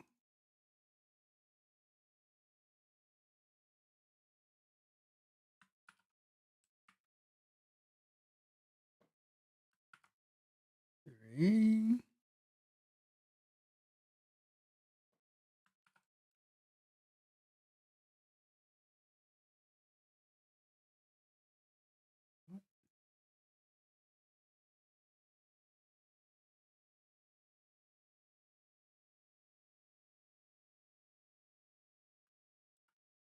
Okay. So let's see what happens.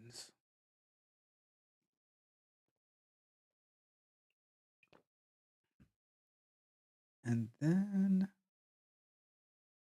I think there is a C name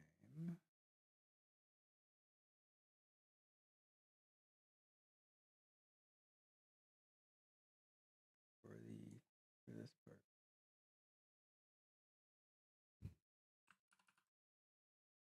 So if we go to Dream Host,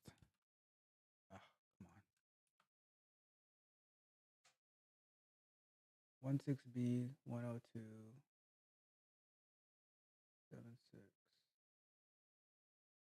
That's the same one as that one.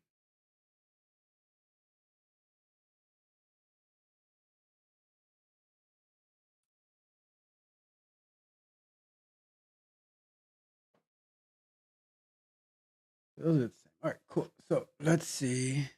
It is going to submit that last DNS.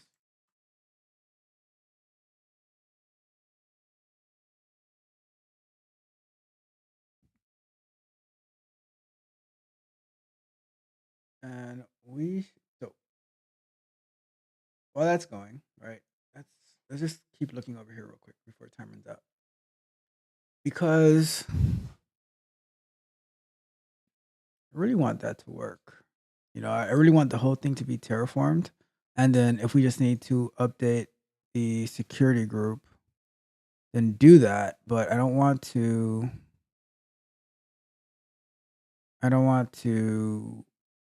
not have it done through Terraform. Because let's say we want to go back to AWS in the future for some reason, right? I just want to be able to kick off the Terraform code and then do that instead of having to figure out the certificate manager at some point,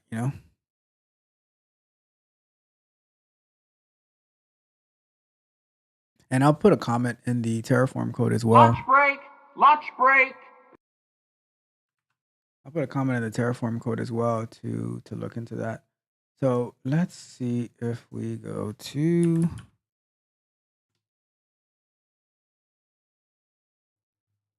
I don't know which one it's using though. Huh. It's a good question because they both have the same version of the site, right?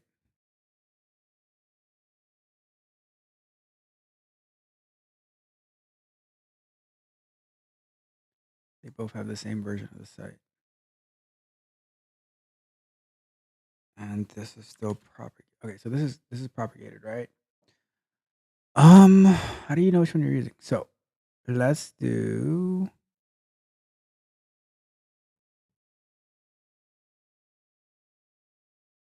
That's a good question. How do you know which one you're using?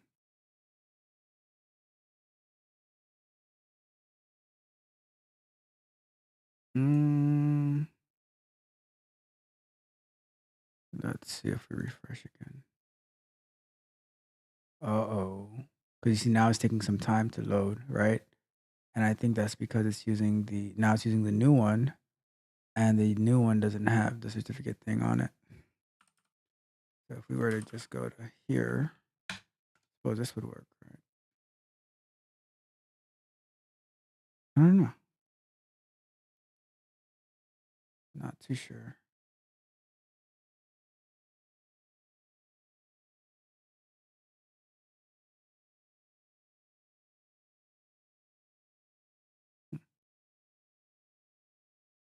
Yeah, it's taking a long time. So now I know it's using the new one because the old one worked perfectly fine. So before we go to break, let's take a quick look again one more time. So we got this.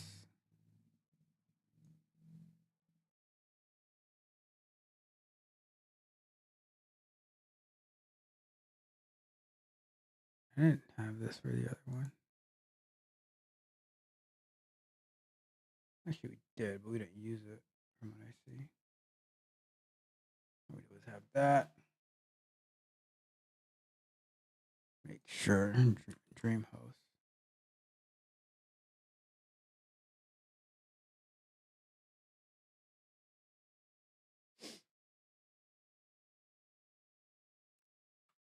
So we go here. EC2.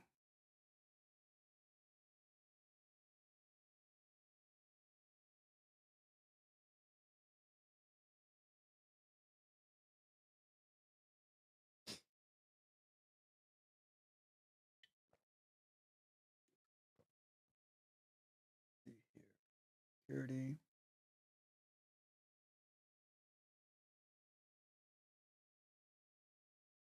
80 here. But click on this security group. Click on this one.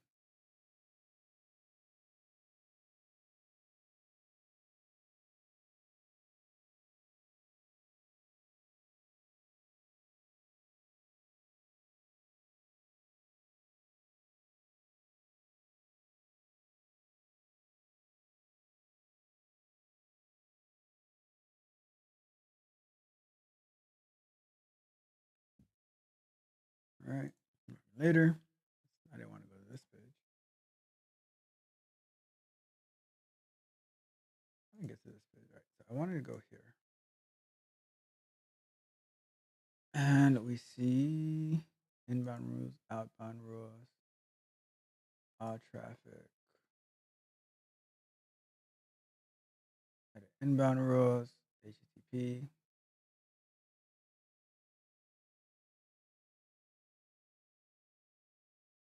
So, EC2.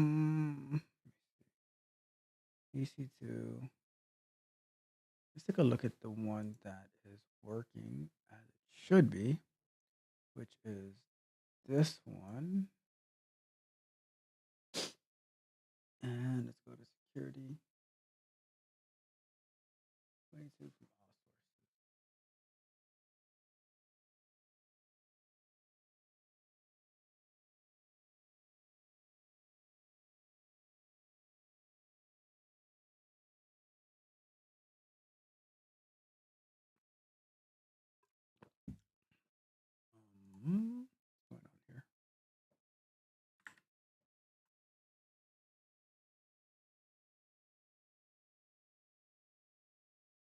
Okay, going on.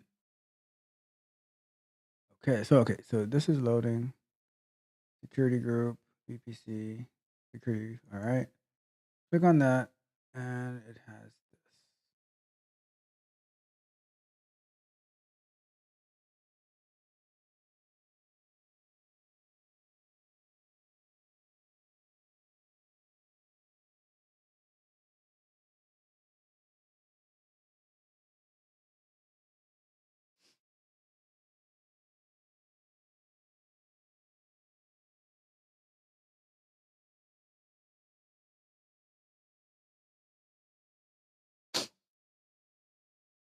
This one.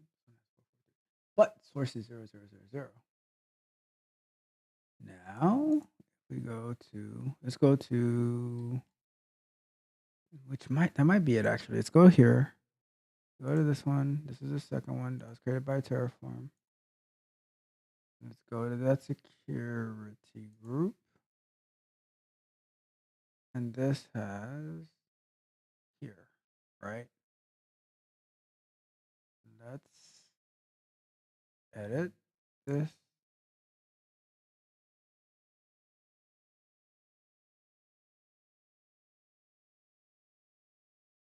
You may not specify for an existing reference security group ID.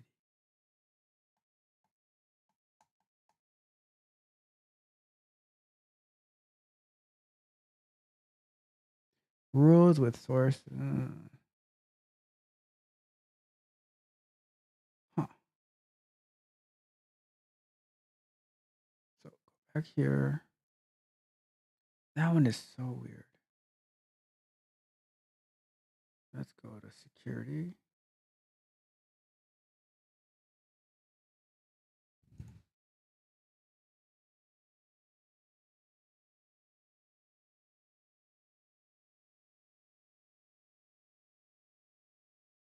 Mm.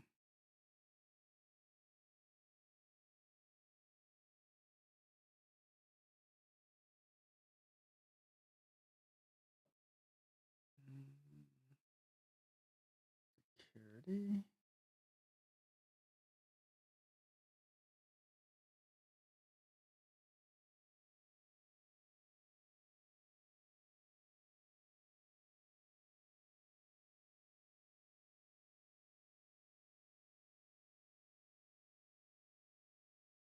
Let me do a change security group.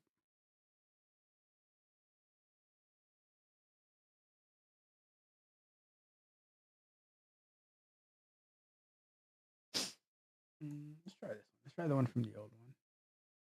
And let's say save that instead.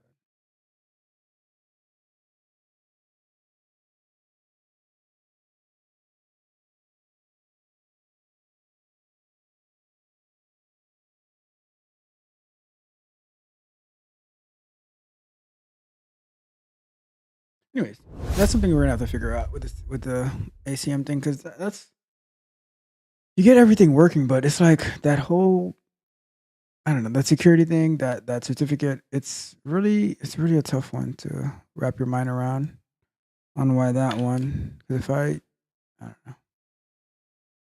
we'll figure it out. We got everything working though. It's just that one little aspect. All right.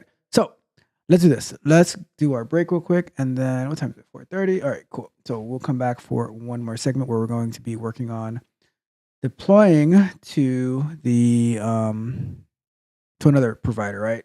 So let's see. On this segment, right? I wanted to talk about where's the agenda. So I want to talk about the cost of hiring, right? So a lot of times people are like, because all right, hiring processes, some of them can go really, really fast, some of them can take really, really long. A relative of mine, I know she went through like a 3 to 6 month hiring process, which sounds crazy, right? But depending on the field that you're trying to get in, it can take us some time, right? But typically, like a hiring process might take a month and stuff like that. And throughout the process, things can easily drop off and things like that. But I know a lot of people, they say, oh, you should be able to get hired within a week and stuff like that. And the thing is, I don't think people ever see it from the other side, because when you are looking to be hired, your main concern and goal, which understandably is to get a job, right? That makes total sense. However, you have to also think about it from, I mean, you don't have to, but because I've been on both sides, you have to think about it too from the companies, the employers' perspective of how much does it cost a company to actually hire somebody, right? And it's really, really expensive. I think we spoke about this in briefly before, right? But it's really expensive. Why is it so expensive to hire somebody? So you have the recruiter who's reaching out to to multiple people to find if they're a good fit. They're also scheduling the meetings, the appointments, the interviews, right? So they're scheduling for the hiring manager, right? If there's a coding challenge or something like that. If there's a coding challenge or something like that, they're getting that situated and everything underway. And the recruiter on their own, God bless their souls, they work so hard managing so many different people, knowing about them, keeping them up to date and everything like that. Like the recruiter that I work with at my company, like such an amazing recruiter, like brought me in and has had me help him interviewing prospective QA members as well, so I really appreciate him, works tirelessly, but I know that the work that they do is taxing and it's hard because managing so many people. And here's the thing, when as a recruiter working with somebody who wants a job, and to have to go back and tell them that, oh, you're not going to be a good fit for us, that's really, really hard to do, right? But so that's one aspect of it, right? The recruiter has to do all of this, right? And the recruiter's getting paid a salary and everything like that. I don't really know how the pay structure goes for recruiters, if they have like commission or something like that, or if it's just a salary, but whatever, right? So there's the recruiter. Now you have the hiring manager who is who gets paid well, right? Who has to see if this person, number one, has the skills to be qualified for the position, if they would be a good fit, and if they can work with them, right? So now the hiring manager might have one or two interactions with this person, and it might be like an hour long or half an hour. So that's time and money. And let's say the hiring manager has to do it for multiple people, right? And that's why the recruiters weed people out to say, okay, this person's not going to be a good fit. This person can't do it. They don't have the experience, etc. Now, if they make it to the hiring manager is looking for certain qualities and stuff like that, right? And then there would be if there's like some type of coding challenge or a project that you have to do, a take-home project or something like that, right? So now you do that, you send that back in, and there's going to be somebody to review it, right? Somebody who, and depending on how many people make it to that stage, the person is taking out of it's actually probably a couple of people who are reviewing this code, right? They're taking out of their time from doing their everyday work to look at your code base, to see how was your coding, did you accomplish what was asked to accomplish? So they have to pretty much grade your project, right? And that takes time. So from that point on, you might say, okay, this person didn't make the cut, or this person made it, they're going to the next step, right? So now you might have to either have some type of technical interview where you're talking about the project, you're talking about like coding, you might be doing a demonstration. Who knows? There's so many different things that can go on for the technical aspect of the interview, but that's expensive because you have like 2 to 3 people who are doing the technical interview. Get a move on, back to work, chop chop, let's go. Come on, get a move on. Back to work, back to work, back to work. So, like I was saying, right? You have 2 or 3 people who are taking time to review the project, to ask you questions about it, to see like did you actually do it right, to make sure you have the technical aptitude. And if you and they have to do that for multiple people, right? So that's costing the company even more money because, like I was saying, hiring is so expensive. So let's say you move on to the next aspect, to the next part of it, right? Where now you probably be doing a panel interview with the people that you'd be working with. They're asking you questions, you're asking them questions to see if you're a good fit. So there's many different steps where the reason that the companies take so much time to do this is because if they get it wrong, right? And trust me, companies get it wrong all the time where they might hire somebody and then 3 months later the person is gone, right? But if you to go through that whole process, the companies make like they want to find somebody who's going to stay, who's going to be part of the team, who's going to work, right? And it costs a lot, right? Getting developers together, getting hiring managers, getting technical interviews. Then you might have to end up interviewing like maybe a CTO, a VP, a director, or something like that. Everybody's time is super expensive. Who gets involved in the interview process, right? And if they get it wrong, then the company has to start all over again, right? And honestly, it's a loss of money. It's a waste of money, right? Especially if they don't last more than 3 months, I count it as a failure, right? It's a failure because you can easily 5 to 10 grand hiring somebody to get it wrong, and now what, right? You have to start all over again, finding a replacement, and it's interviewing. Like you might be looking for a job and you don't really like interviewing, right? On our end, we don't really like interviewing either because it's like it's tedious, it's time consuming and stuff like that. We do it because we want to get the right fit. And now if we interview all these people and we pick one and then the person's like they jump aboard and then they quit after like 2 or 3 months to go find something else, it's like, oh man, we wasted so much time on this person. And that's the reason that it's a meticulous process. Like I understand that you might not like it from your perspective, from your point of view, because of it takes a lot. Like you just want to start, you just want to start, right? But it's drawn out a lot of times to make sure that the person that all the I's are dotted and all the T's are crossed, to make sure that this person that we want to hire is the right fit. And there's different people involved along the way to look and see, okay, yeah, this was good, this was good, but this might be a problem. I'm not sure about that. Sometimes they vote to see, okay, what do you think? Who are they going to be working with the most and stuff like that? Because getting it wrong is super costly, and at the end of the day, the company's bottom line is what's important. You can't just there's not endless amount of money to spend. You have to be like, the way I see it, I have to treat the company's money as it's my own money. It is my own money, like I have to treat it as it's my own money. I don't want to waste my own money, so I don't want to waste the company's money either. So always looking to be efficient, and part of being efficient is choosing the right people, and that's why the process can go a little bit slower. So understand that if you're looking for a position, the process can go a little bit slower because hiring is expensive on the company's point of view. So we want to make sure that we have the right fit as well. Okay, so just giving you some insight into why the hiring process is the way that it is, because it costs the company tons and tons of money.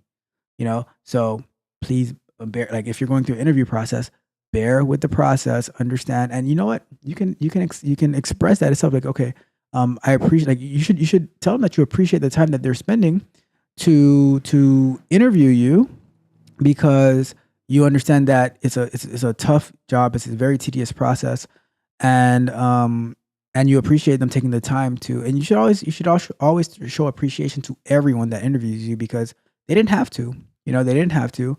And it's, like I said, it's very hard on, as the same way it's hard on your end to be going to different interviews, it's also hard on our end as well to having to be interviewing so many different people looking for that.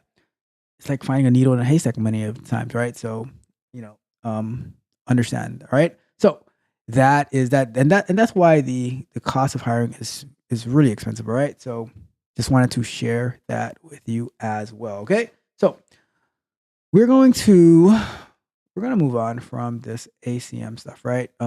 It's annoying that we can't get it to work, but I'm going to pivot. I'll revert it back once we're done with the stream. And just so I can get the site continue to work, but we're going to be looking towards moving forward to different providers, right? Different providers. So let's put up our last 20 minutes. It's time to duel! I must say though, I am extremely happy that we have been able to do all of this, right? The only thing that's holding us up on the AWS portion is this ACM, right? Which we could probably do that manually. I don't know, but I'm not going to trip out about that, right? So we're looking for a different provider to deploy to, and we want to be able to use Terraform, right? So I did find render.com, right? And that should work with the Node.js deployment using Express, right? So this one is render.com. It's $0 a month plus compute cost, right? And then there is also Vercel, right? Vercel says support for up to 35 frameworks, fast globally edge network, automatic CI/CD, Git integration, functions, serverless edge, starter database, KV, and Postgres. Web analytics, community support, right? And then we can start off with that, start deploying. And then, so it's pretty much between render and Vercel. So what we can do is we can do a Terraform for render, which there was some stuff there, but let's see, any plans to, so this is from August 2021, right? Any plans for Terraform support? I see you guys have your own IAC format, but given the Terraform provider model is starting to come into its own, I created the first public feature request for a suggestion. Create a Terraform provider for renders infrastructure as code. So let's click on this real quick, see what that's about. This doesn't really show much, but and now let's do for Vercel Terraform and integrating Terraform with Vercel. So let's see. Terraform is infrastructure as code. We know that. All right. Using Terraform Vercel provider.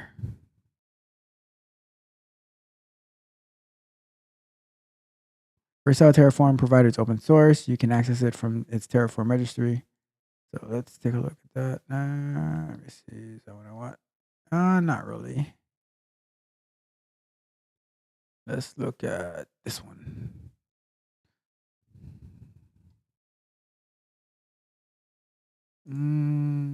Are we back to the same place we were? Yeah.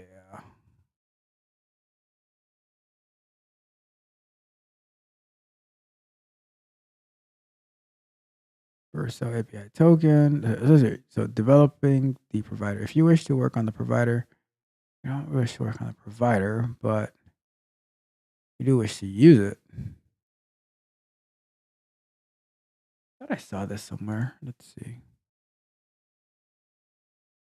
That's the source code.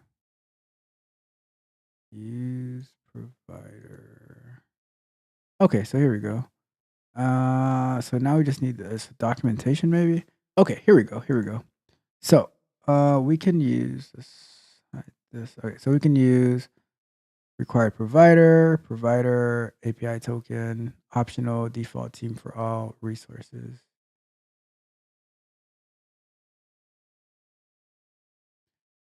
Okay, then resources, Vercel deployment, DNS record, Vercel. All right, so let's go with Vercel, right? I see more Terraform information for Vercel.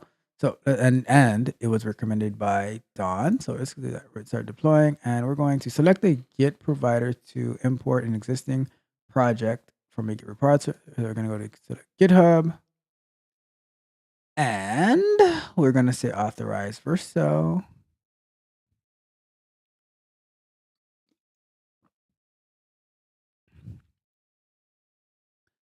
We are going to this one install, and we're gonna do this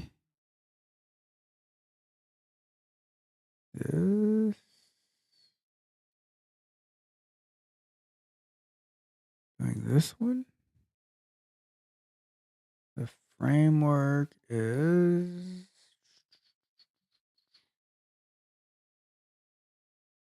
this node or other.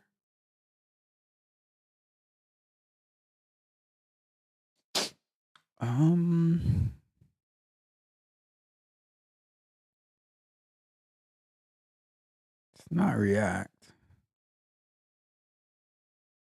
Leave it as other. Root directory, okay. Build and output settings. I don't know if that's accurate.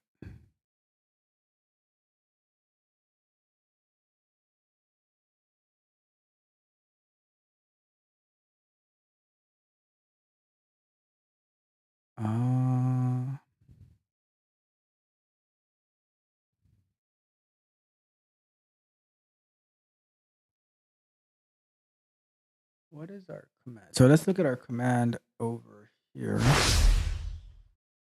I think we just do.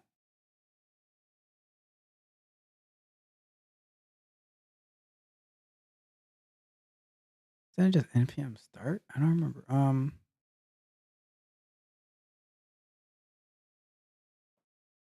Let's go to.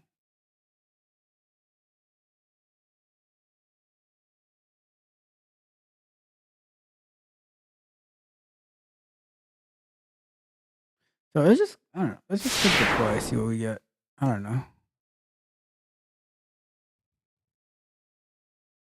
Be a good learning experience.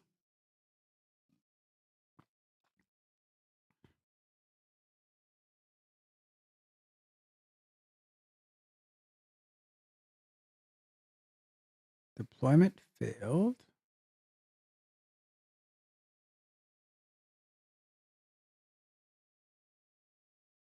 Let's see why.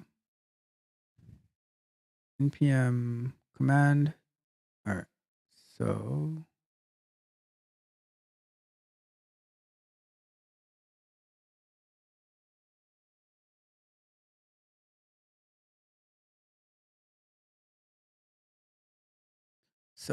all right. The command should be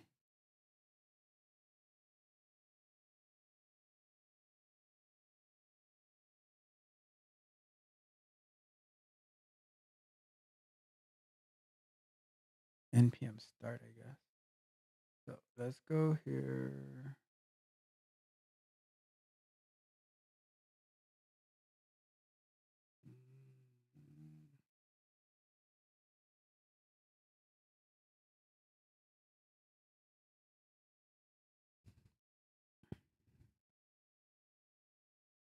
Although so far this isn't doing it with Terraform, it just does it for you by going here. Create a production domain. Let's see what we do here. Edit.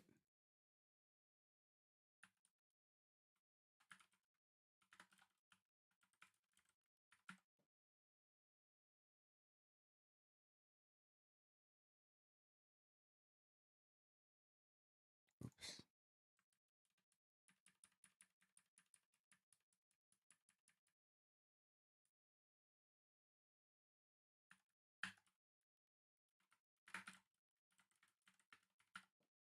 We add that and edit. Okay. I don't know.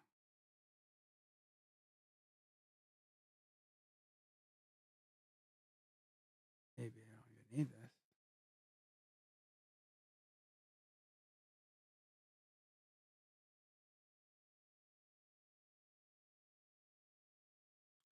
So, all right, let's work on the deployment, right? So deployments.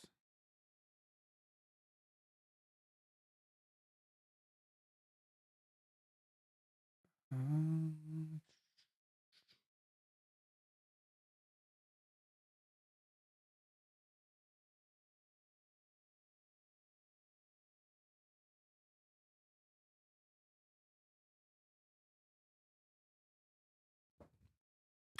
Um, but it's gonna fail because we need to edit the. I don't know. Let's see if this is gonna be worth it because we might just have to stay on AWS. I know it's early to make that call, but let's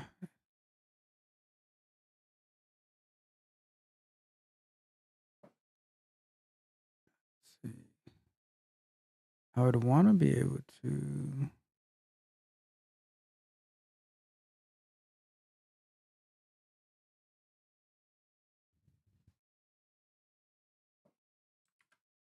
Mm,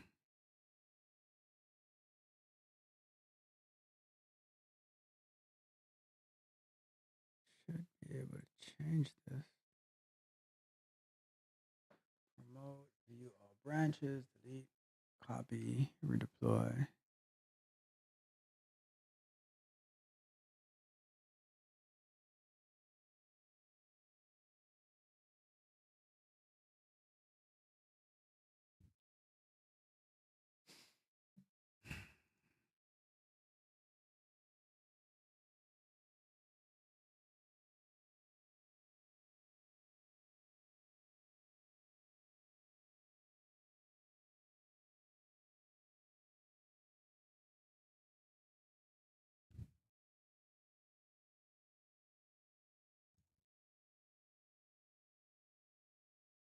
Mm,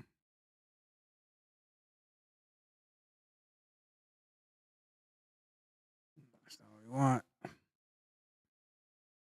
Like, how do you change this?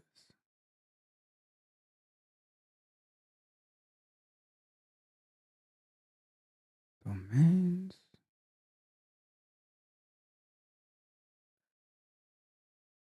That's the integration, maybe. We need to add the environment variable. That's definitely one of them. That's going to be.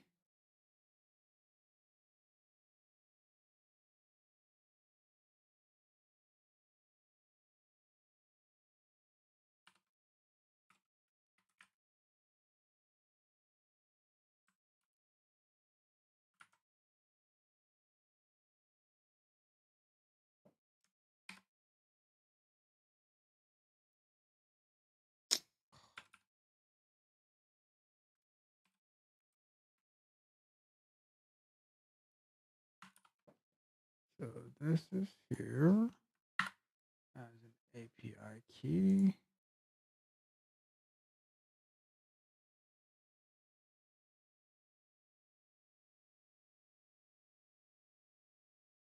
Okay. And get. We got that. Got that. Main. Integration. Deployment protection. Okay, so run command. Let's do override.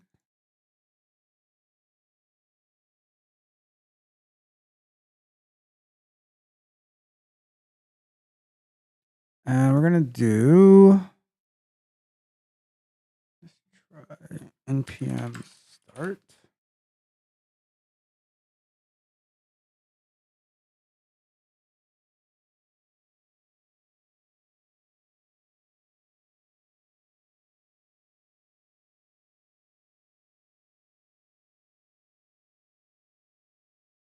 Okay.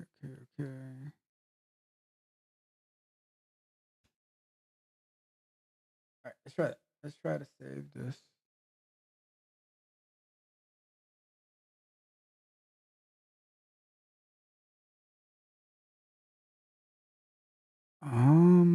Okay. So let's do. All right. So let's do a little bit of googling, right? Vercel deploy Express using Express.js with Vercel. All right. So Express is a popular framework. In this guide we cover. All right. So cool. All right. So Express is minimal.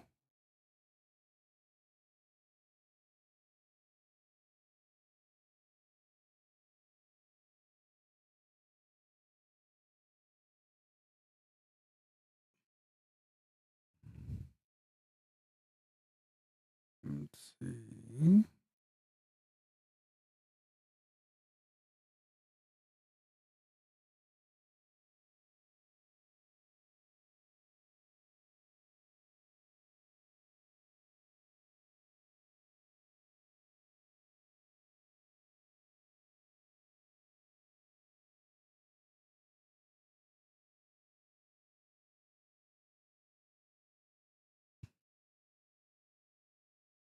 Mm.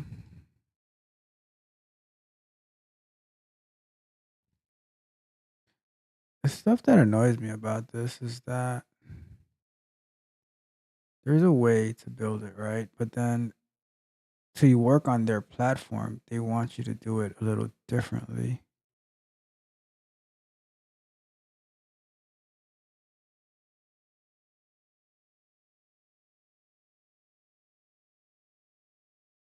Traditional APIs are hosted running a server.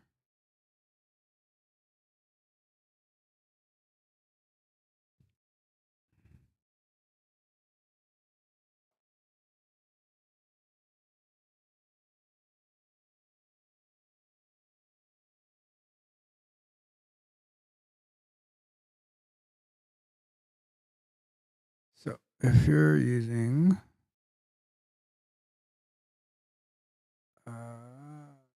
okay, run yarn global.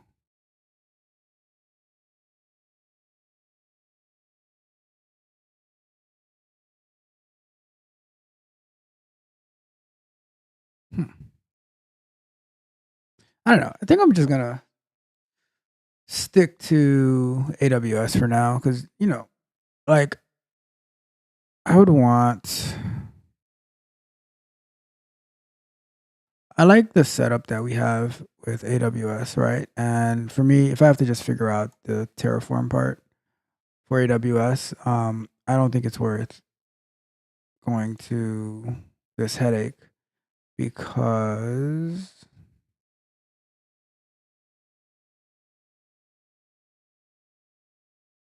it's like in order to deploy to this other provider, I have to make a bunch of changes. When in AWS, I have it working like exactly as I want, right? So what I'm going to do, I'm going to I'm going to change my name servers back to what it was before. And actually, no, I'll leave it up. I'm going to see if I can figure out the certificate thing later on. And then if not, then I'll just tear everything down again like we did last time. But knowing that how close that we've gotten to it in AWS, it would be quite unfortunate to lose all that. You know what I mean? I don't know. We gotta see. We just have to We have to see and see what we can do. But the progress that we made. See how it's a little different over here compared to the one that's working over here. Wait, that says the same thing. Oh wait, so this is the one we're looking at. Security. Still, this one still uses one. I don't know. I don't know. Wait, wait a second here. See this one right here is source is 0. Security group ID. So why can't we get that for the other one, right? Let's do a few minutes of research here. I have a meeting at 5:30, but let's see if we can spend an extra 5 minutes on this before we wrap it up. So let's go to EC2 because I have no problem staying with AWS. I have no like. It's just recommended to try a different thing, but let's see what we can do with this. So security. See this part right here, the part that bothers me a lot.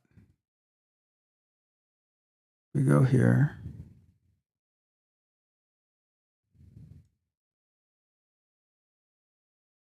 And the source right here is the limited.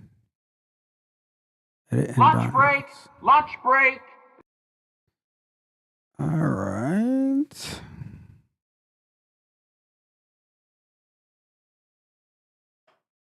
If I do this, delete, add a new one, and we do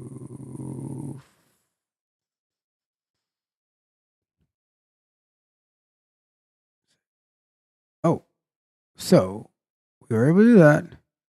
If we go back over here, will it work?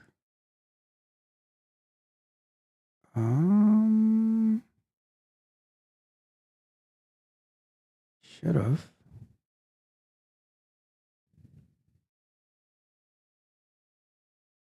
Should have worked.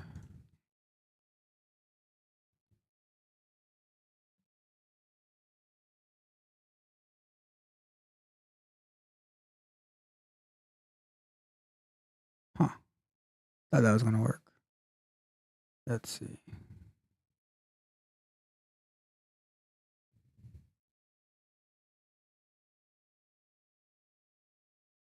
So there's so many different little parts of it that could be the issue. Let's see if we get ACM. Because that's the last step for getting it right with Terraform.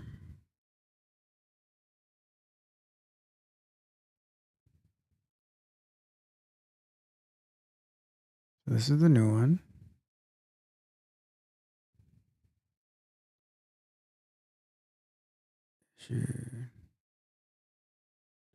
Let's make sure that that's what matches up in GitHub. Or not GitHub, but in DreamHost. So if we copy this right here, does it find it?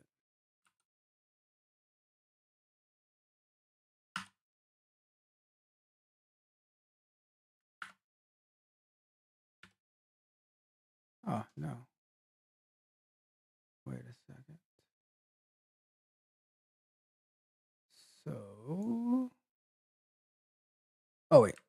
Let me see. It finds it there. So now,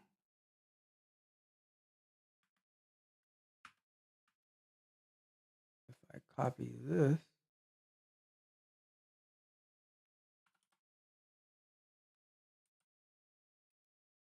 then that's there too. But that's not the problem.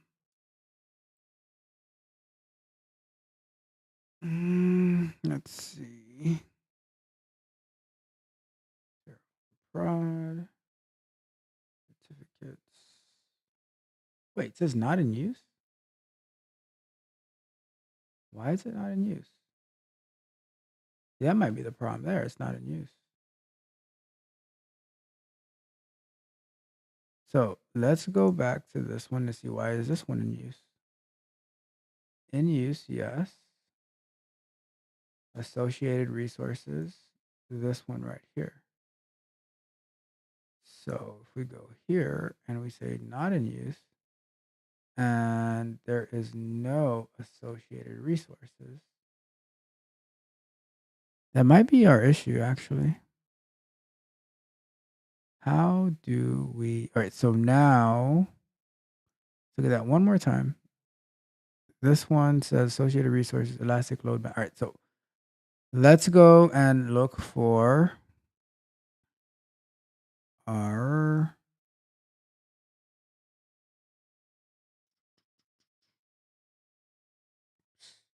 go. Let's go and look at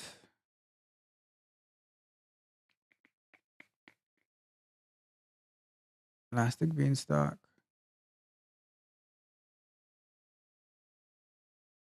So we need to associate this with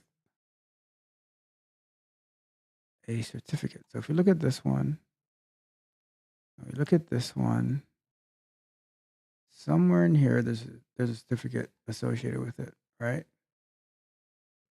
Let's go to the environment. Oh, that's not what we want. Environments. This one.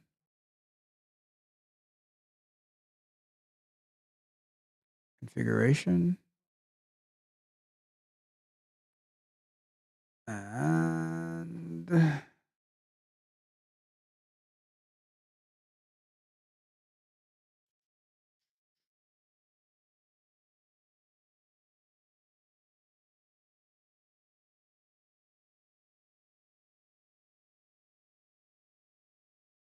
it here. We have our security group, load balanced. No. Boom, right there. That's where it's at. The listener, port 443 with the certificate. So now let's do this real quick. Terraform, Elastic, Beanstalk, add listener.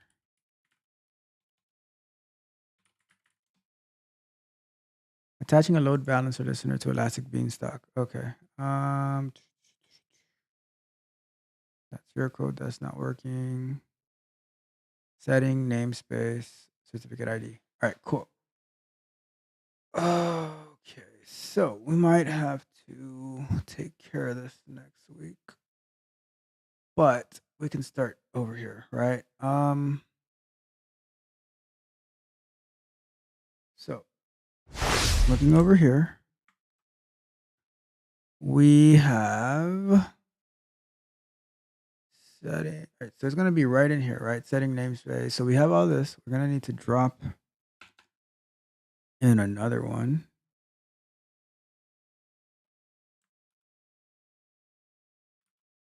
Right here, right? SSL certified. So now the question is, this value right here, we need to get from our certificate.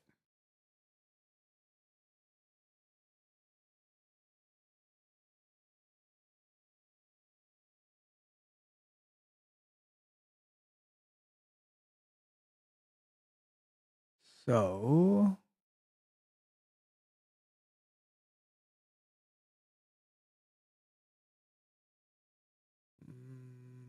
where is our certificate? All right, so here.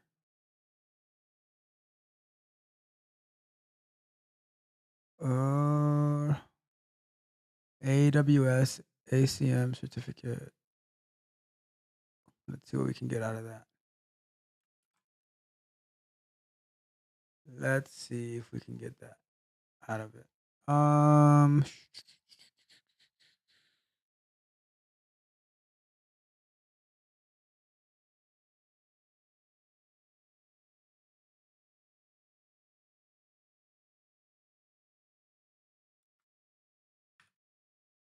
ppq dot ARN. I think that's what we need, right? So now let's do a Terraform apply real quick. Should be one change that's being made.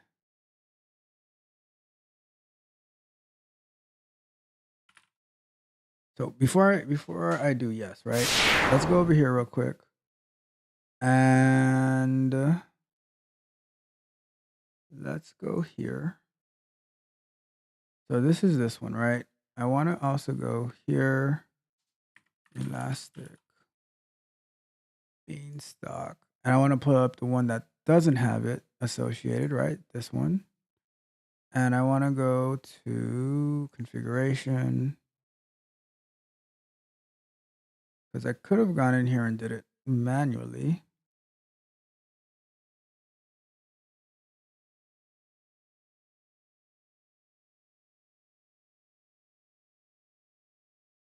Let's look at this one.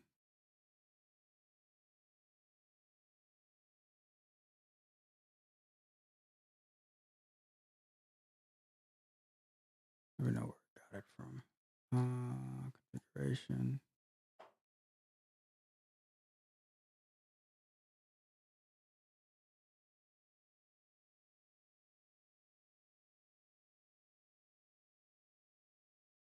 Load balancer here. All right, let's go here. Have that load balanced, but there is no listener, right? There's no listener. Okay, so that's what the problem is, right? So let's go back and do our Terraform apply. We are going to be wrapping it up very, very shortly, right? But I just want to see if this is going to make a difference. Because what I'm just going to do, once this is done, right, we're just going to go back to the other screen. We're going to refresh. and then we're gonna see if we can if the site loads now by adding the listener. If the listener shows up where it should show up, maybe I have to do. I don't know. We'll see. We'll see what happens. Because then you can easily add in whatever else we need. Oh no, it has it right here. Listener 443, the port, and that should take care of it. So let's see.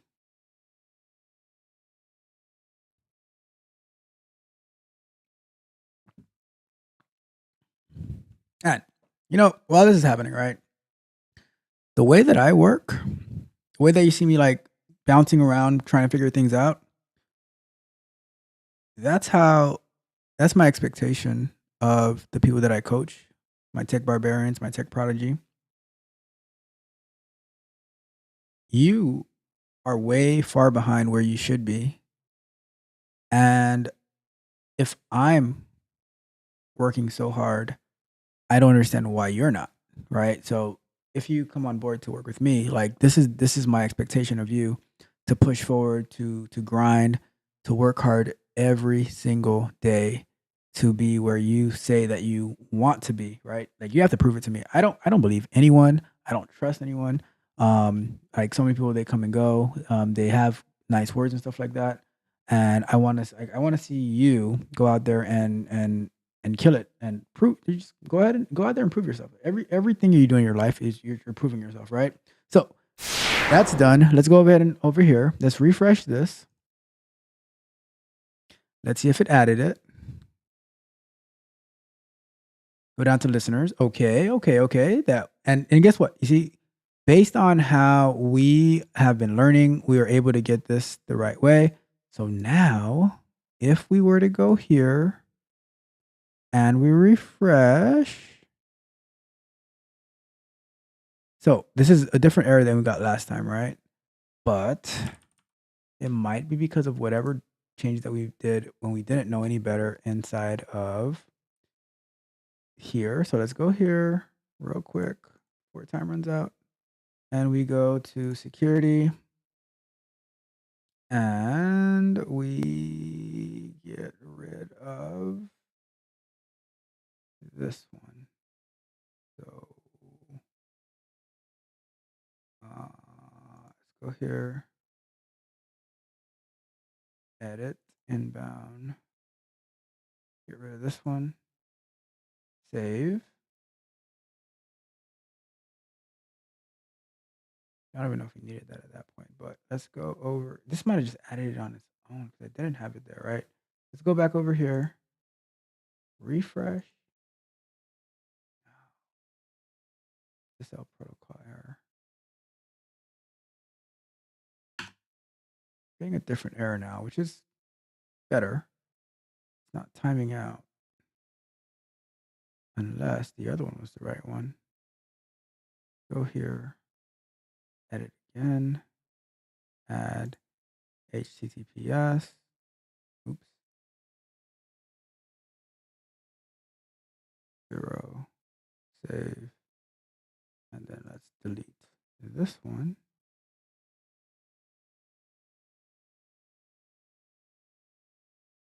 And refresh. Darn it. So close. Well, we're getting a different error, which is better, right? I have to figure that out.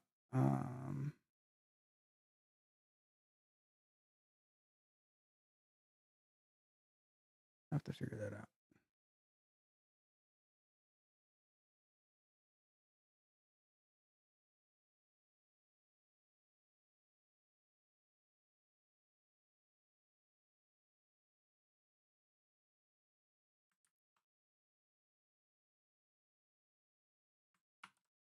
It's like we're so close, but I don't want to just let it go, We shall see.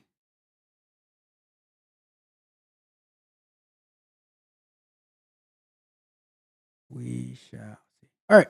Well, that's it for now, right? That is it for now. We are close, very, very close of getting our whole Terraform integration into AWS completely done. I'm not going to be using Vercel at this moment or render.io or .com, whatever it's called. We're going to stick with AWS, what we've been working on for such a long time, and we will go from there. Okay. So hopefully you had a good time following my mind, bounce back and forth, trying to get this thing to work. We are at the brink of getting it, right?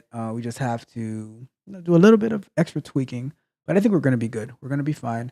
And I'm just going to play around with this a little bit more and see what's going on, compare the two. And, I don't want to go back to this in particular next week.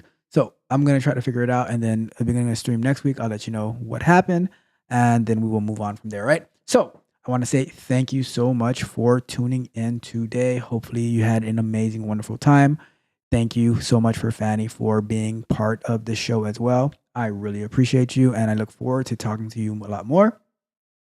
And that's it, right? So before we go, so first and foremost, before we go, if you haven't done so yet, go ahead and subscribe to the channel, hit the notification bell so you can know every time we go live. Like the video, share the video, check out the Patreon at www.techcoachralph.dev so you can get the one-on-one technical coaching that you need, as well as access to exclusive content that I reserve for my Patreon members over there. As well as if you want to support the channel, go ahead and join the membership to become a tech mercenary, right? You want to be a tech mercenary, and we can win together. We can go out and kill it, dominate together. All right. With that being said, the question that I always have for you at the end of every stream. Are you not entertained? Are you not entertained? Is this not why you are here? Are you not entertained? I had a wonderful time, but, inflation is on the rise. So as our good friend told us 10, 15, 20 years ago. One more thing. Price of the brick going up.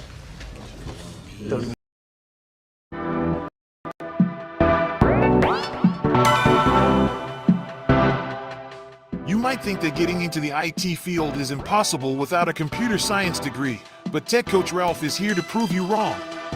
Get ready for some jaw-dropping revelations on how to break into this lucrative industry. Listen up, tech enthusiasts! Are you ready to break through into the IT field, but feel like you need a computer science degree to make it happen? Think again! Tech Coach Ralph has some exclusive, mind-blowing secrets to share with you. Get ready to be blown away by his jaw-dropping revelations on how to break into the tech industry without a computer science degree. So get your notepad ready, because Tech Coach Ralph is going to change your life forever. Buckle up, because you're about to embark on a journey to success in the IT field.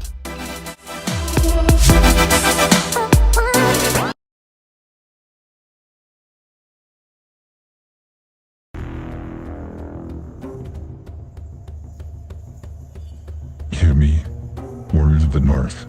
Today we have tasted the sweet nectar of victory. Our foes indeed defeated, and their lands are now bow before us. The gods themselves have favored our glorious deeds on this glorious day. We have shed blood, sweat, and tears to claim this land. Our relentless spirit, our unyielding determination. These are the very essence of our people. The spirit of our ancestors rejoice in the halls of Valhalla. For today, we have added to their eternal glory. Our victories will echo throughout the ages, and our names will be etched in the annals of history. But let us not forget the present pain the brothers and sisters we lost.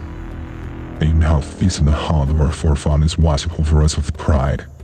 Their sacrifice has paved the way for this moment of triumph.